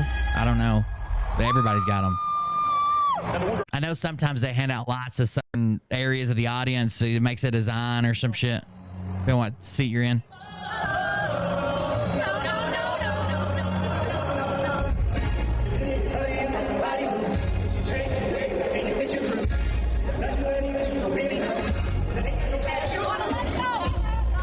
He always looks so confused with the lyrics.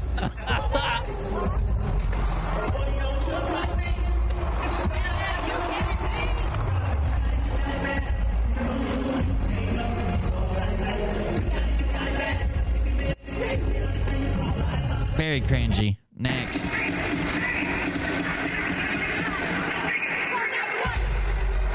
shit! I hate when I do that.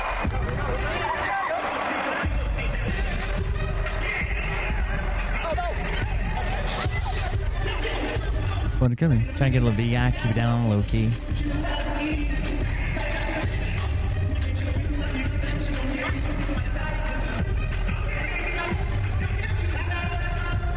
I'm assuming Phil didn't know the score of this game before it happened, like he claims the other games, huh? I've always been told Your dance moves are also your fucking bedroom moves. And I don't know anybody that would want Phil Seizure in the bed with him. And confusion. He says history is made in the second half. And then he shares this. They were so pissed about this. Somebody in my chat made this. Somebody in my chat made this, and I shared it. Let me go back to my chat. Hold on. I forwarded it to my chat. It was Chris. And it says, holy shit, Bear Man, did I just see you on TV at the Super Bowl? And they are pissed about it, dude. They are so pissed. It's not even real. It's not even fucking real. Just like my $1.7 million isn't real. Just like everything else isn't fucking real. And Phil said, and then Phil shared it, which made him even madder. And it says, Bird's got better seats than me. Which is a funny troll. We can hate Phil right in just a second, but that's a funny troll. Because he said, I got better seats than Cash. Ha ha. Then he said, Bird's got better seats than me. And then this is pretty good, guys. I'm just telling you, this is pretty good. Because I edited myself in a photo earlier. Let me go with my chat and I'll show you guys if you're not on my Telegram. I edited myself into a photo earlier. This one. I just found a chubby guy in a jersey and then just stuck my head on it. And there you go. Me and Phil at the Super Bowl, everybody. I said, haters gonna hate, but why ain't you at the big game, Bo? Why ain't you at the big game? Then Melon tried to call me out because Phil said donate to Will if you can afford it, which I thought was a valid point. So here's the post he made. It says, starting a Save Will Bird's gaming career campaign, message at Phil Godlewski for details. And I thought that was pretty fucked up. So I said, guys, Phil is running a fundraiser. And because I work for him and this certain someone was telling me how Phil wasn't such a bad guy, I figured I'd share it all right here in the open so you guys can help out too. I think this is the right one. Oh, that's Melon's fund that Phil shared and made his followers donate to? I'm sorry. I didn't know we were the pot and the kettle calling each other black. That's weird. Weird as fuck, dude. They were very triggered over the Super Bowl thing. 1.7 mil, boys.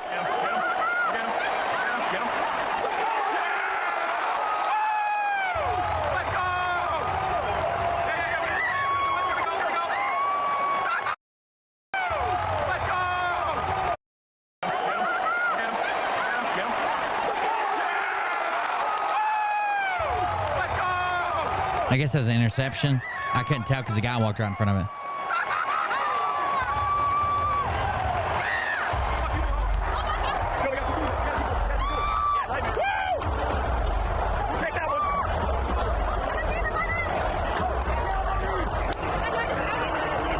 How are they real people with each other? I have no idea. I'm just a paid shill. What am I supposed to know? He shares this gif of the ass catch. The ass catch heard round the world. Look at that. Oh, circus catch. It says denied.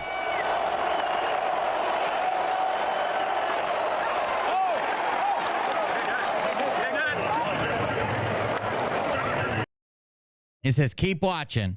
And no, that wasn't me streaking. I guess, was there a streaker at the Super Bowl? I didn't even see that part. Maybe I was on commercial then. I just had it playing in the background. I'm not a sports ball athlete. Bert told me I need to stay away from that. Super Bowl. Was there a streaker? Streaker runs on the field during Chiefs play in Super Bowl 58. I'll be damned. Let me see if I can see it. It's edited, hopefully. Yeah, there was. I wasn't even paying attention. Oh, he was just topless.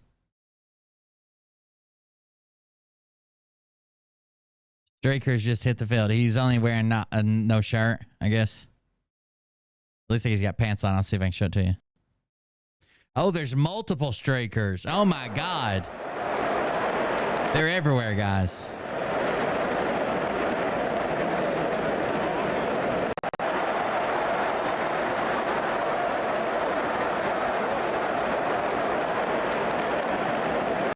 Dude, if I was Phil, I would fucking, this is not giving Phil advice. I work for, if I was Phil, I would troll these motherfuckers so hard. Every day there'd be a new picture of me. I would hire actors to act like U.S. Marshals. And every video I did, they would just be slightly in the background. Let's say I did 2 videos, or let's say I did 10 videos over 2 weeks. When I first started, they'd be 2 blocks away, and you just see them, like literally like Secret Service with their glasses on and standing tongue to their earpiece. And each video I did, they'd get closer and closer and closer in the background until one of them, I'm like doing in the middle of a live stream, walking down the road. Fucking one of them comes up and grabs me and tries to fucking arrest me. Uh-oh, cute idiot.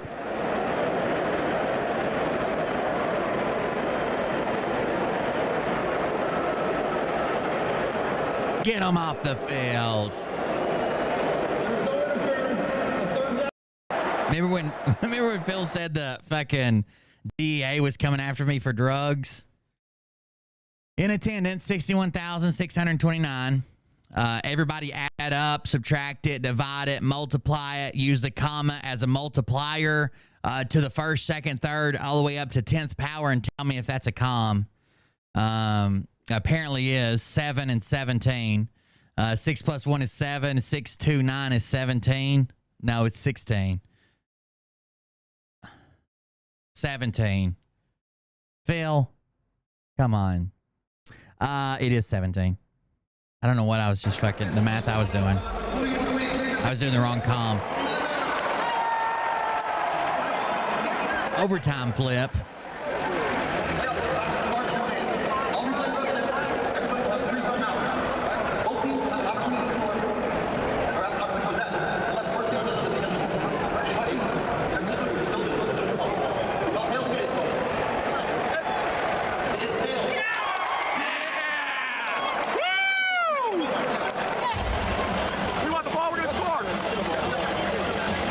Phil loves to show off, doesn't he? He says, congrats. That's the last video he shares. Congrats from the Super Bowl game. Congrats to Kansas City Chiefs, one of the best Super Bowls in the history of the NFL. He shares this. This is a screenshot I picked up. It says, from Nick Alvear to his former business partner, it says, women, that and drugs, the combo. And he says, 2 people came to the party with ankle monitors, one for exposing Planned Parenthood, the other for J6. Cialis and Coke can get you a stroke easy. Yeah, that was a day I didn't know about the combo. Wow, that's interesting. How come they were detected out of their corrals? They weren't detected out of their corrals. Did the research after I could have had a stroke. I literally felt like I was dying. You leave the barn, the monitor snapped. No. Called Alpa. She was worried 6. I had to wake up my roommates for help. This is all part of a little series of messages here. Hold on, I'll show them to you. That popped up while I was on Twitter today.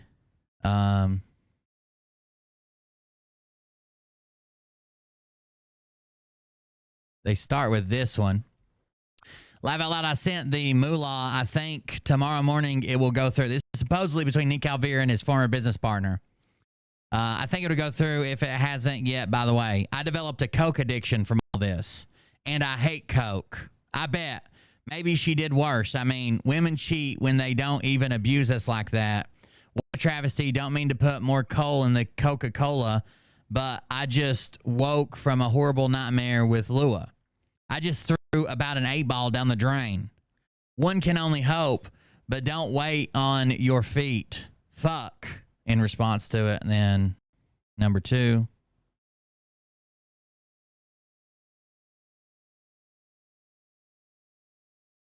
And of course, Phil has to share it because he wants everybody to know we're on the same team. My man, I wouldn't care if she cheated on me. I just find it fucked how she plays it like she didn't do anything wrong. Yeah, but I've thrown cocaine away so many times only to buy it again. So fuck.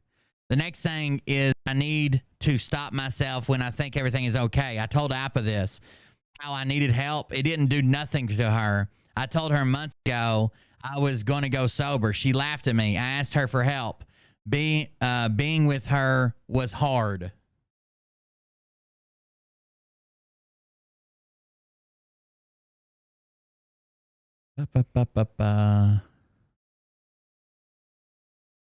Sorry. Number 3. Women, that and drugs, the combo. Then he says that he mixes Cialis and cocaine for whatever reason. Speed fucks, I guess. I think they already do control our minds to an extent. He thinks they control his mind. The government controls his mind. Airbnb is fucked, but in the meantime, laugh out loud. Haha, I know, Verbo still allows me. I can't wait. What a fucking shit show of a day. They always have too much fluoride. I do believe the third eye calcification blocks our spiritual awakening to a big extent. Straighten up, and some drugs allow for that third eye to amplify. And if one ain't able to understand or understand that, they lose train of opportunity. If I don't abuse coke, I get epiphanies as if I was in a float tank for 2 hours. If I don't abuse coke, so if I'm good and I don't do coke, I get these epiphanies like being in a float tank for 2 hours. I got to be fed and hydrated too. He has to feed him and give him liquid while he's having these epiphanies, apparently. Cheap wine and for a single ad, well, I know you get my drill. Wow, that was a 60-year-old coke dealer from Colombia. Best shit I've ever had out here. Fuck yeah. It was hard to break down. That's a good sign. He said it's direct. Haha, how much is a gram there? He sells it for $200 for an 8-ball. It's a good deal. Nick, can you tell me your coke guy? I don't have a problem. Shit, it opened a bunch of times. Waiting for this message may take a while. This is all media that he backed up. Absolutely, man. Distractions are real, especially for me. I want the underdog to win a lot, so I allow losers into my life. A bunch of media is not loading. This well-known truther lady advised me to do it, saying she would get good line everywhere. Same. I have half of it done. Thankfully, the red pill cinema ain't too difficult to recreate either. P.S. I found pure snow down here from an older Colombian dude. Best shit ever. So clearly they're not in order, but there you go. There's 2 more. I think Alpa being in the UK is perfect. I need to feel that loneliness when she's gone and be at peace with it, transcend it, instead of running to drugs, which I do.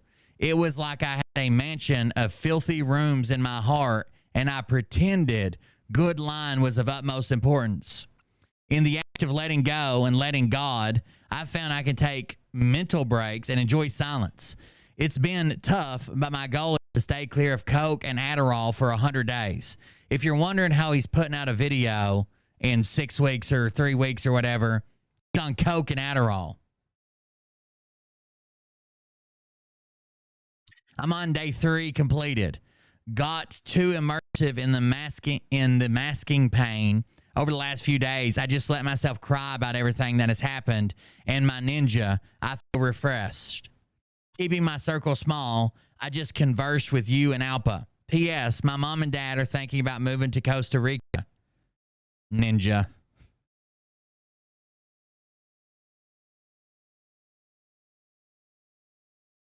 Good morning. I published your other shirt, by the way. How are you guys? Good morning. I saw. Thank you, dog. Amazing. We ate some shrooms last night. We basically have a great flow of building businesses during the day and enjoy ourselves all night. Sometimes we both get a little high and just work, but in the same room, it's badass. 100% on the shrooms. I don't know about the coke, Adderall, and Cialis, but you do you, buddy. These all just came. I just found them on fucking Twitter. I know, what's his name? Alessandro or whatever shared them before. But that all just came up from the Twitter stuff. Back to Phil. So he shares my shit about Cialis. And then he says, Nick Alvear, the greatest hypocrite on earth. Call your credit card company and dispute the charges. This guy is the greatest fraud on earth, 100%. Then we get, Phil shares this. Submitted dispute and credit card company reverse the charge. Please don't reimburse me. Hey, Phil, no need to reimburse my sub money for good line. Citibank reversed the charge and is filing a report against Nick. Please remind your people again to do this, as hundreds of disputes will just worsen Nick's case. Make yours even stronger, even though you won't need that. He deserves to go down in as many ways as possible. Way down he goes. Thank you for everything. Hashtag I stand with Phil, Ellie, or L, sent from my iPhone. And Phil says, tons of disputes coming into Good Line Films and RE Products. You were conned by a filmmaker who produced the defamation, lies, and fraud in his work. You were conned by the same man and his girlfriend claiming to cure or mitigate autism. As in the screenshot above, you will more than likely be reimbursed as for your purchase.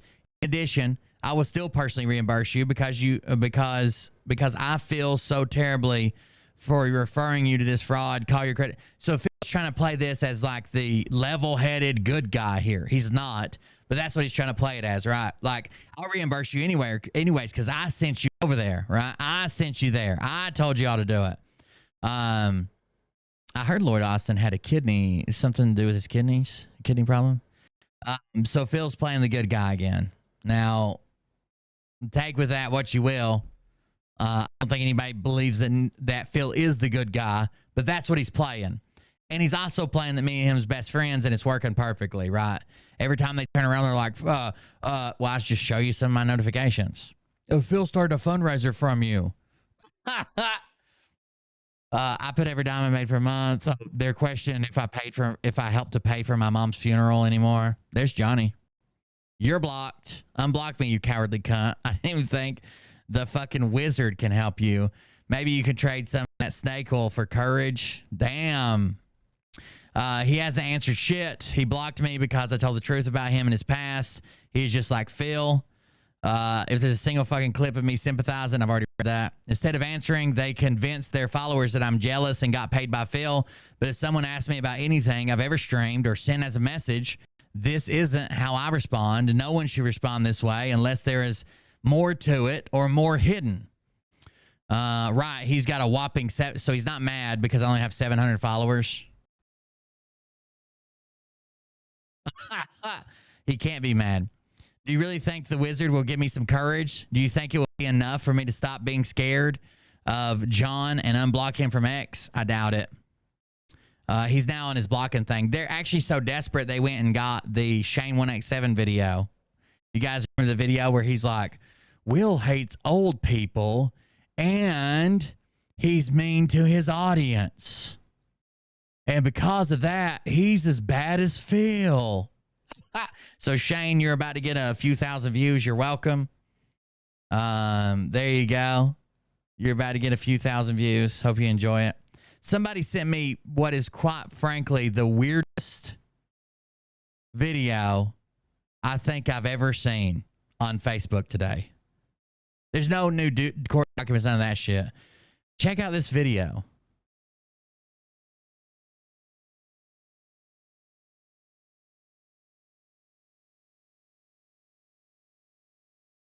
I can't explain it any other way than this. The song is about, it's called What Up With You. For us is a brand new song. What's this song about? The song is about, it's called What Up With Youth, and it's about what's up with the youth in America today, gang violence, drugs, and that kind of thing, trying to make the world a better place. Hey, I can relate to that for sure. I'm thinking they thought, Dr. Z said on his message that a message was sent to Will that he's staying in his lane and we'll stay in ours. Now it's all gone. We're taking him down. First of all, I didn't get a message. Second of all, if you thought that message would have went any other way than me telling you to suck my dick, you've clearly never messaged me before. Corey Feldman and Howard Stern. This is a brand new song. What's this song about? The song is about, it's called What Up With Youth, and it's about what's up with the youth in America today, gang violence, drugs, and that kind of thing, trying to make the world a better place. Hey, I can relate to that for sure. Let me tell you something, man. I'm not kidding. I really think that's good for the youth, you know? And you wrote this yourself? Yeah. You wrote it yourself? Wrote it and produced it, yeah. Let's hear it for Corey right now with the song. Let's all start dancing, baby. Go ahead, Corey.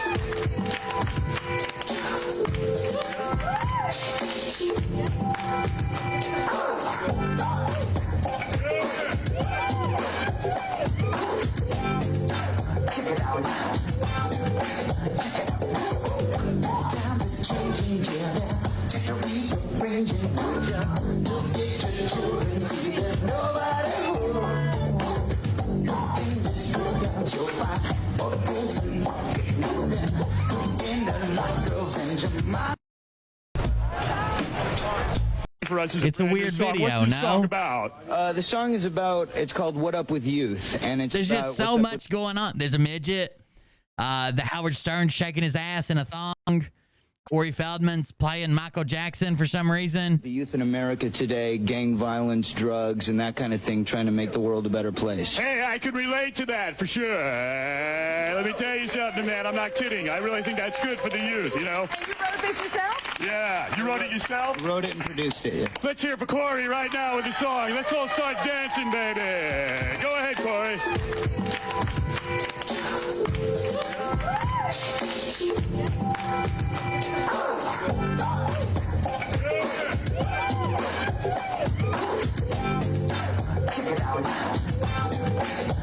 A midget at a luau.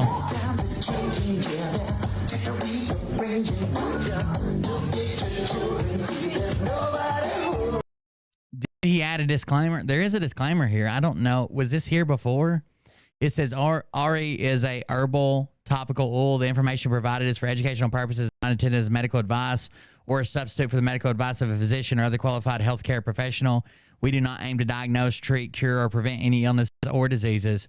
You should always consult with a doctor or other healthcare professional for medical advice or information about diagnosis and treatment. The information on this website has not been evaluated by the FDA or any other medical body.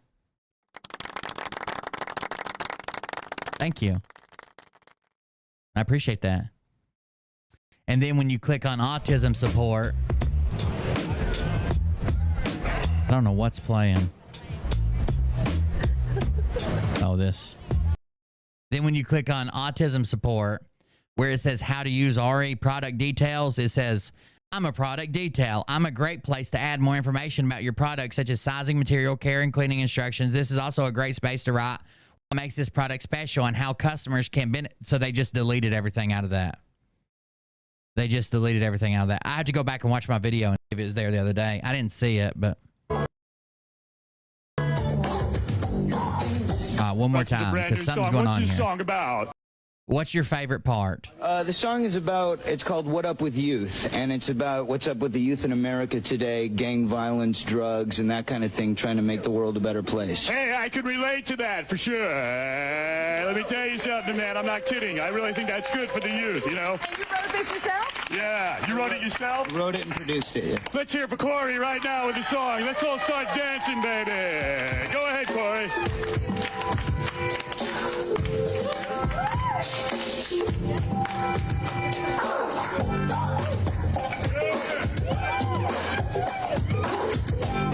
Pretty amazing. I was in awe.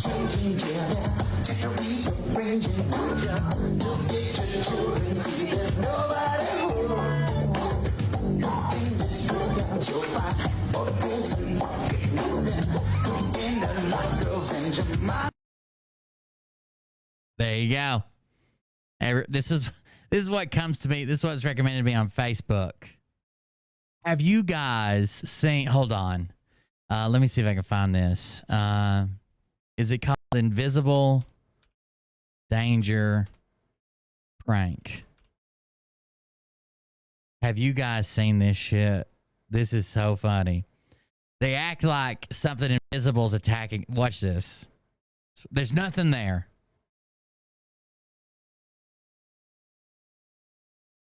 I don't know.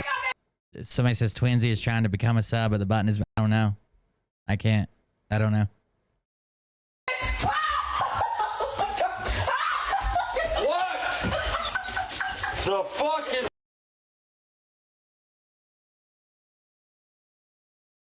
Oh my god, man! I looked up the video. It's Howard Stern. The fuck is wrong?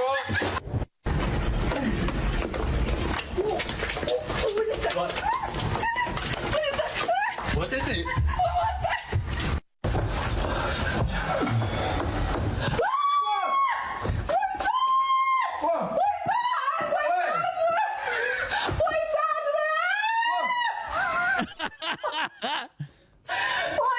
Why are you laughing? Hey! Hey! What are you doing? What? No! What is it?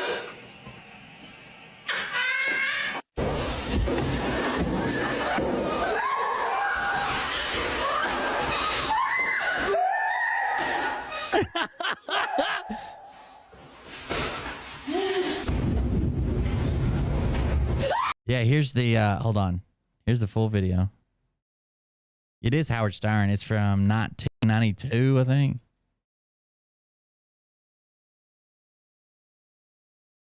For us is a brand new song. What's this song about? The song is about... I don't know why he's acting like that.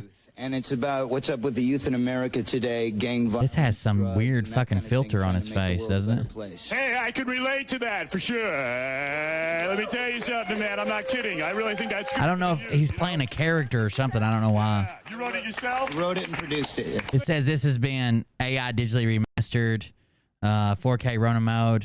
Let's hear for Corey right now with the song. Let's all start dancing, baby. I don't think the remastering worked.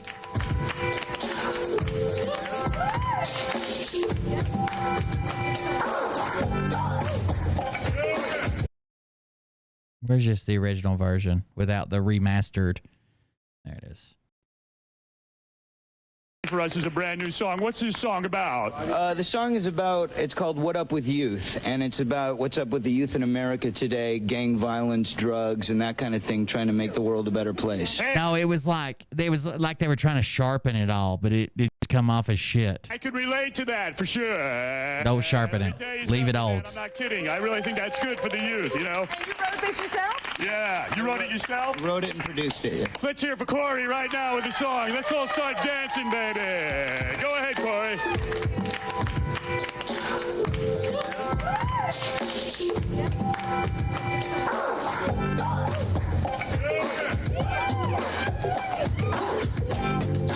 Check it out now. Check it out. Times are changing, yeah. Just a rearranging put ya. You'll get your children, see there's nobody home. In this world, you'll find all the fools and pocket losing. It says Corey Feldman busts out the new Jack Swing complete with dance moves featuring Howard Stern as a riff raff from Rocky Horror. Seriously. What the hell is going on here? It's 1992. Howard Stern is bald and looks like he's dressed for Rocky Horror. Corey Feldman is trying to be Bobby Brown. Drugs and gangs and a positive message, really? Dude is wearing silk and busting a few moves that his weird friend Michael Jackson must have coaxed out of him. Holy shit, this is so cringe. Look, I'm glad there's no footage of me trying to be cool in 1992. If anything from that year were to surface, I would go into exile and get plastic surgery. But anyways, what is the New Jack Swing? Wikipedia says New Jack Swing is a fusion genre of the rhythms and production techniques of hip-hop and dance and the urban contemporary sound of R&B, spearheaded by producers Teddy Riley and Bernard Bell. New Jack Swing was most popular in the late 80s, early 90s. Its influence, along with hip-hop, seeped into pop culture. So, yeah, here's a style he is trying to copy, in my opinion. It may or may not be your cup of tea. It's a weird Howard Stern show, though, no? What's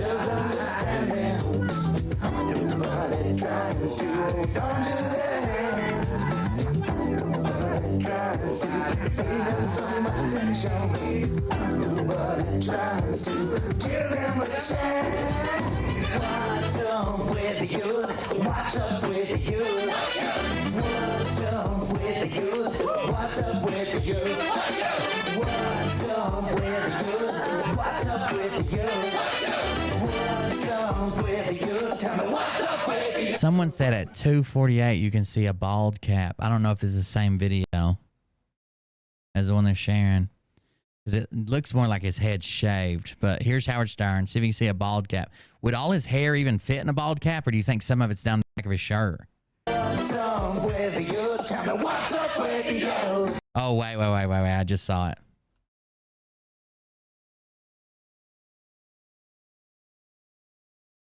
See it coming apart from his head. This is like one of those Joe Biden clones. See it lifting from his head when he turns his head.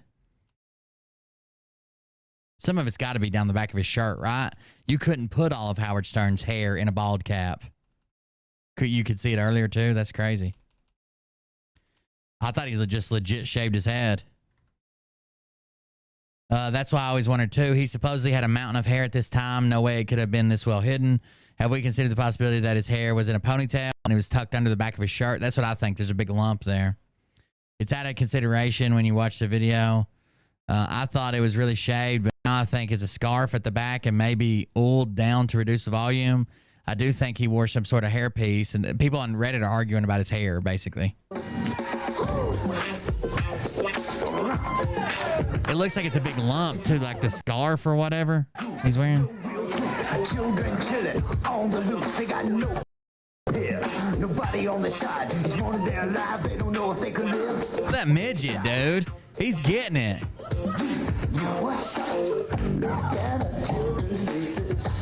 Ah, that's pretty good. It's time to stop this madness. Take a stand. Oh, wait. That's a bald cap.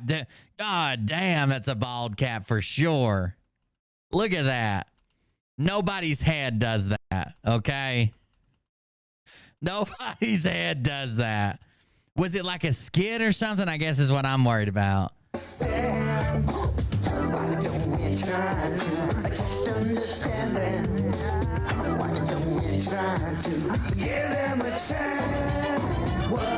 up with you?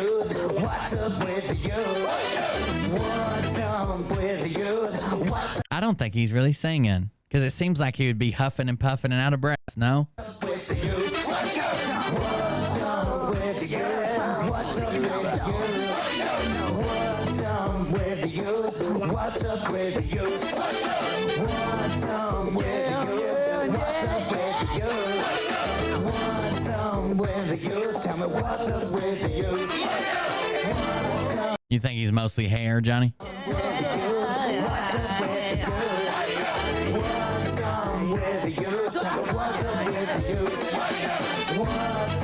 I mean, clearly Howard Stern's playing some crazy character, right?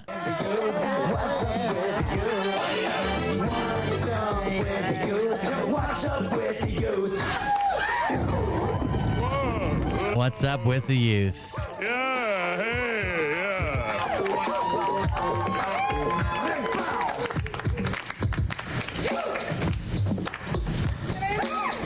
Look how bad the bald cap was right there. Like trying to run down the side of his neck. See how it's bunched up and looks like it's latex. They might have even ran the latex all the way down to like cover the hair on his back and make his skin colored.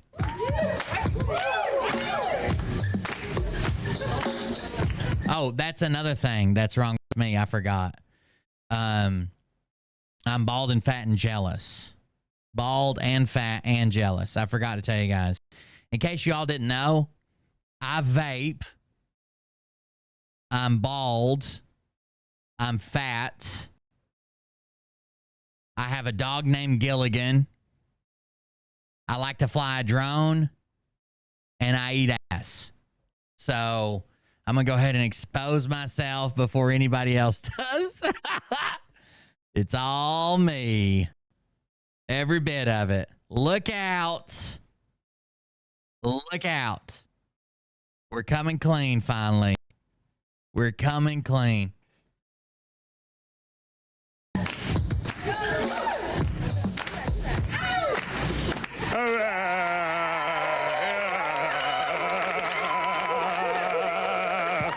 Well, hey, Corey, that was really great.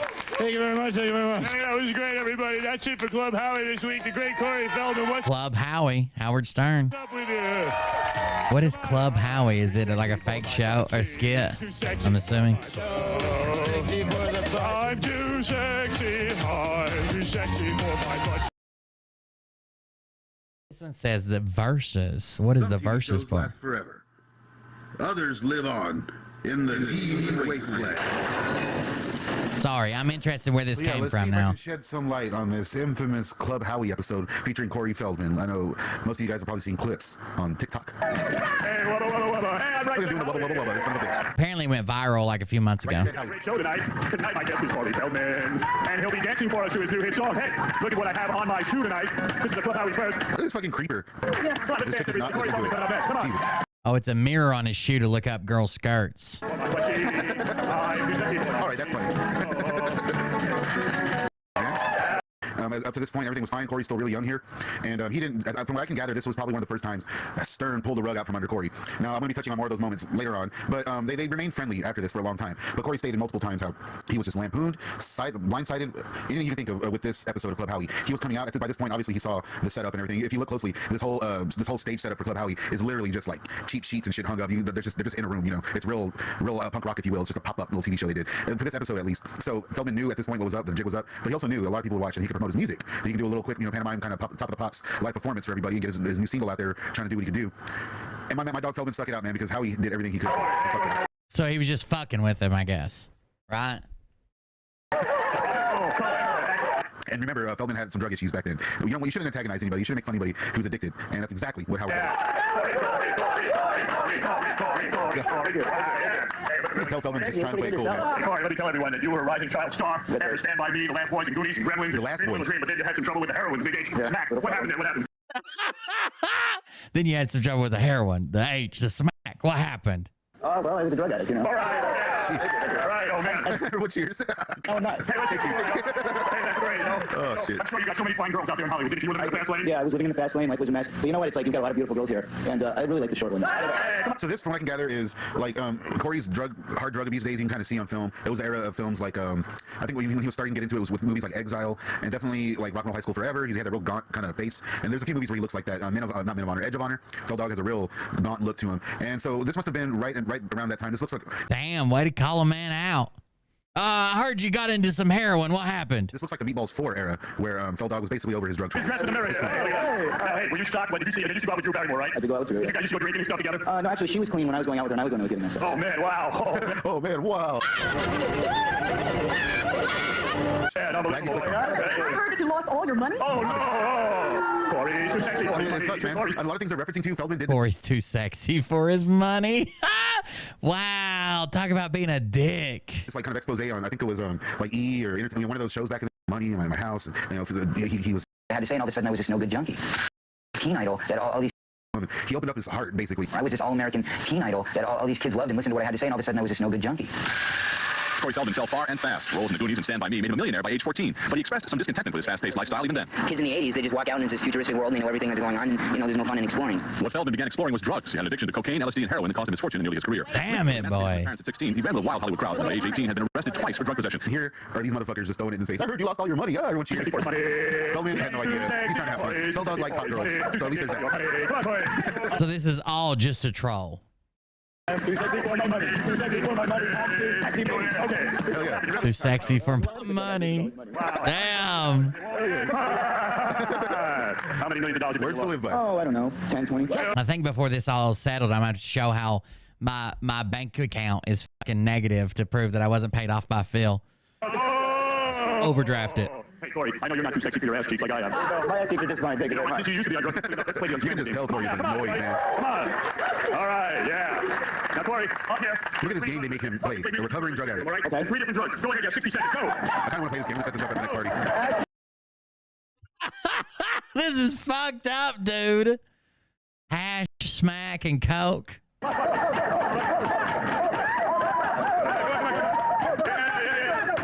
Let's see, hash, smack, and coke. YouTube don't demonetize me. We're playing a game on Club Howie. Wow, dude, they really fucked with him. Corey is just sticking around so he can get to the live performance. Like, these dudes are just putting him through the ring. I would love to have a show where I just fuck with people. Come on. Bring up everything he just said on the interview, throw it in his face. Howard Stern's my hero. And to this day, everyone's always trying to kick Corey, acting like my dog is down. He's the comeback king. Oh, I forgot. I was providing clips to the Nick Alvear fan base. So I'm going to do one of these, I think. And I'm also going to do one of these. And 2 of these. And then with something like this. And, oh, I've got a piece of silver somewhere with the All Seeing Eye on it. So go ahead and grab those. Let's get to the live performance already. I say live, it's not live. I've seen Feldman many times live, and he does this song still. Welcome back. He keeps doing it. Hey, this is the man too sexy for my show. Too sexy for my show. Corey Feldman. Talented for the show, motherfucker. Corey, a lot of people don't know, but you were the voice of one of the Ninja Turtles, Donatello. Is that right? That's right. And also, I just found out I'm going to be doing the voice of Donatello in the Ninja Turtles Part 3. Okay, I was right on with that time then. Yeah, this is right in that time. Ninja Turtles 3 is coming out. That's cool that these bigger studios are giving Phil Dog a second chance. He's fucking with him hard, dude. Who's that going to be with? That Gallagher. I can't do that. Who, Gilligan? Of Gilligan's Island? Gilligan. Who was the guy that called the reason I know this is because the Tennessee girls basketball team was playing like New Orleans or something, and he called Amos. He called them a bunch of nappy-headed hoes. Amos in the morning or something. Yeah. It's like the only promotion that movie got. Will be in the movie too. Zach and Skipper. And who else? Another movie will be in, Corey. Meatballs 4. Meatballs 4. Yeah. Let's hear for Meatballs 4, everybody. You can tell he probably didn't want to promote that one, but he has to. He's in the film. You can watch my Meatballs 4 video to learn all about that drama. Basically, Meatballs 4 was not supposed to happen. Don Amos in the morning. You're going to us a brand new song. What's this song about? The song is about, it's called What Up With You. Jeez, that was rough, dude. There's some cool footage of this online. Make the world a better place. You see, after all of that, my dog is there trying to spread goodness, trying to spread a message. Howard Stern's ass sticking out. I love this song. This is a jam. And look what they do. They have this little person, I guess is the right term. You know Howard told him. So he didn't even know the midget was going to be there dancing and thrusting or nothing. So he was just like, hey, Corey, we know you got a new song out. We're going to put you on this show. You get to sing it and produce it. And then he shows up to this. Rutgers, thank you. Go there. I remember my dad used to watch it with my sister because we're like a family of athletes. But they used to watch women's. The men team used to suck, and the women's team was pretty good with Pat Summitt. And I remember they were watching it. And UConn was always a big rivalry, like in the women's, like Sweet 16 and stuff. But I couldn't remember who they were playing when he called them that. My dad would have known. What's up with you? What's up with you? What's up with you? Yeah, hey, yeah. Look at him. Hey, Corey, that was really great. Thank you very much. That was great, everybody. That's it, the Club Howard this week. The great Corey Feldman. What's up with you? Come on. Too sexy for my butt cheeks. Too sexy for my show. I'm too sexy. I'm too sexy for my... Corey went up there and he did his thing. Dude, that's fucked up. Stern at every moment was trying to knock his ass down. And really, in the end, Feldog had the last laugh because they had a working relationship after this still. The many more appearances to come. I think maybe Howard, he has these celebrity friends, and there's certain ones he doesn't really respect, and he doesn't really care if they stop talking to him. It makes for good radio, good TV, whatever. And Feldman didn't let that happen. Feldman didn't go that route. And it basically ended, their relationship ended with just Stern bashing Feldman about his angels and his things like that, and saying he's not that important, and they were never really friends. And so fuck him, right? The guy is in the trenches anyways. Who gives a shit about Howard Stern anymore? I, for one, love the old stuff. I go back and rewatch all the old Artie Lang, Baba Booey, all those fools. I love the whole crew. Now I want you to tell the other two, and I'm about to tell you now. 0 point. Are you saying you don't want any help? What? 0 point. Damn, this is a different time, dude. This is such a different time. This was such a different time. Oh, my God.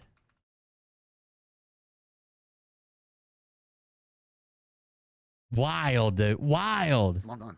We have great moments like this of him trying to get people down and not succeeding. That kind of, like I said again, that kind of it gives him the last laugh. My dog Feldman had the last laugh in their little feud. Fuck Howard Stern. Some TV shows last forever. Others live on in the wasteland.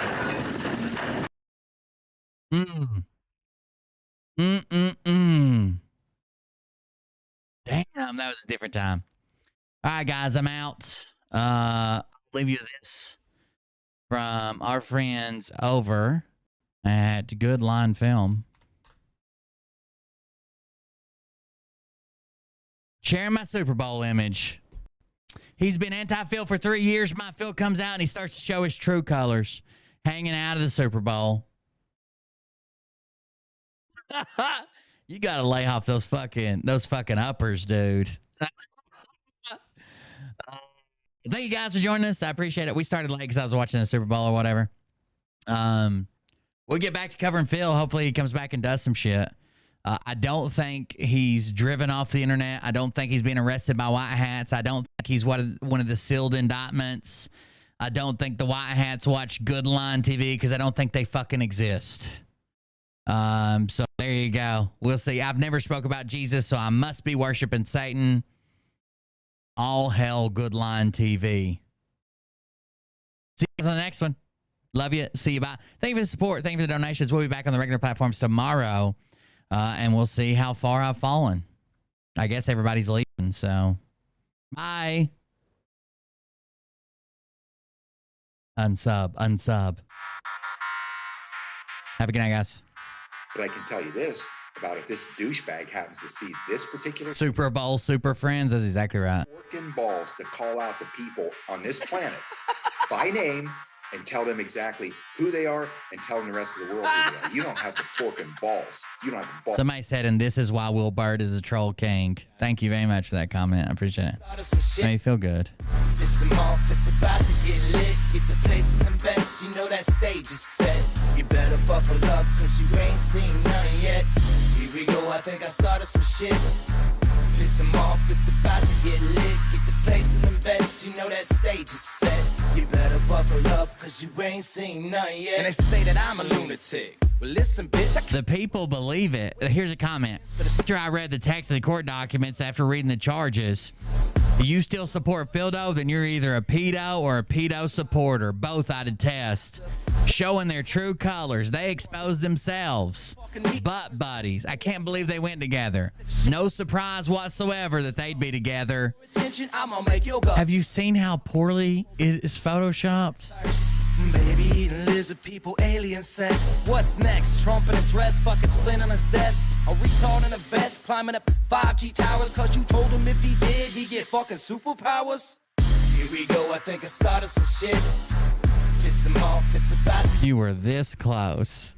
You almost had me, you wascally wabbit. buckle up, cause you ain't seen none yet.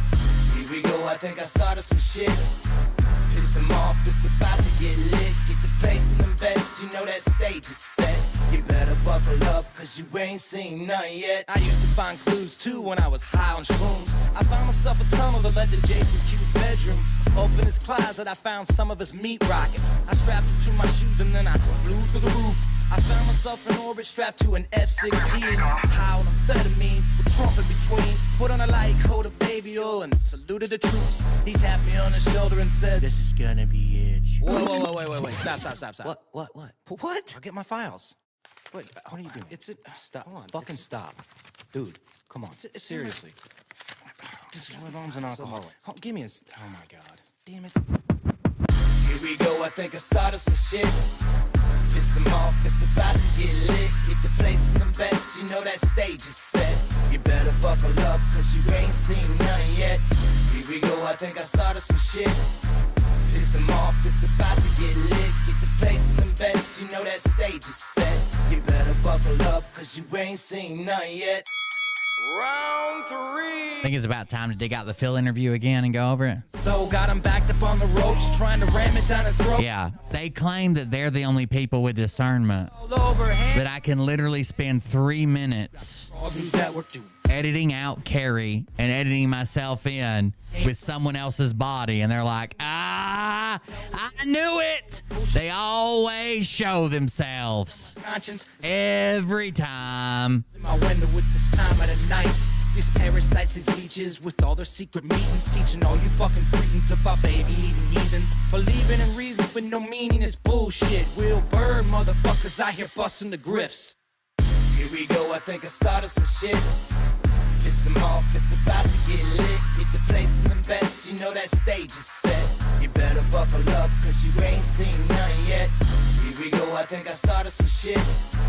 Piss them off, it's about to get lit. Get the place in the best, you know that stage is set. You better buckle up, cause you ain't seen none yet. You don't have those guts because you're a pussy. You're a pussy wearing aviator glasses. Have a good night, guys. See you in the next one. Love you. See you. Bye. About your dime store hand.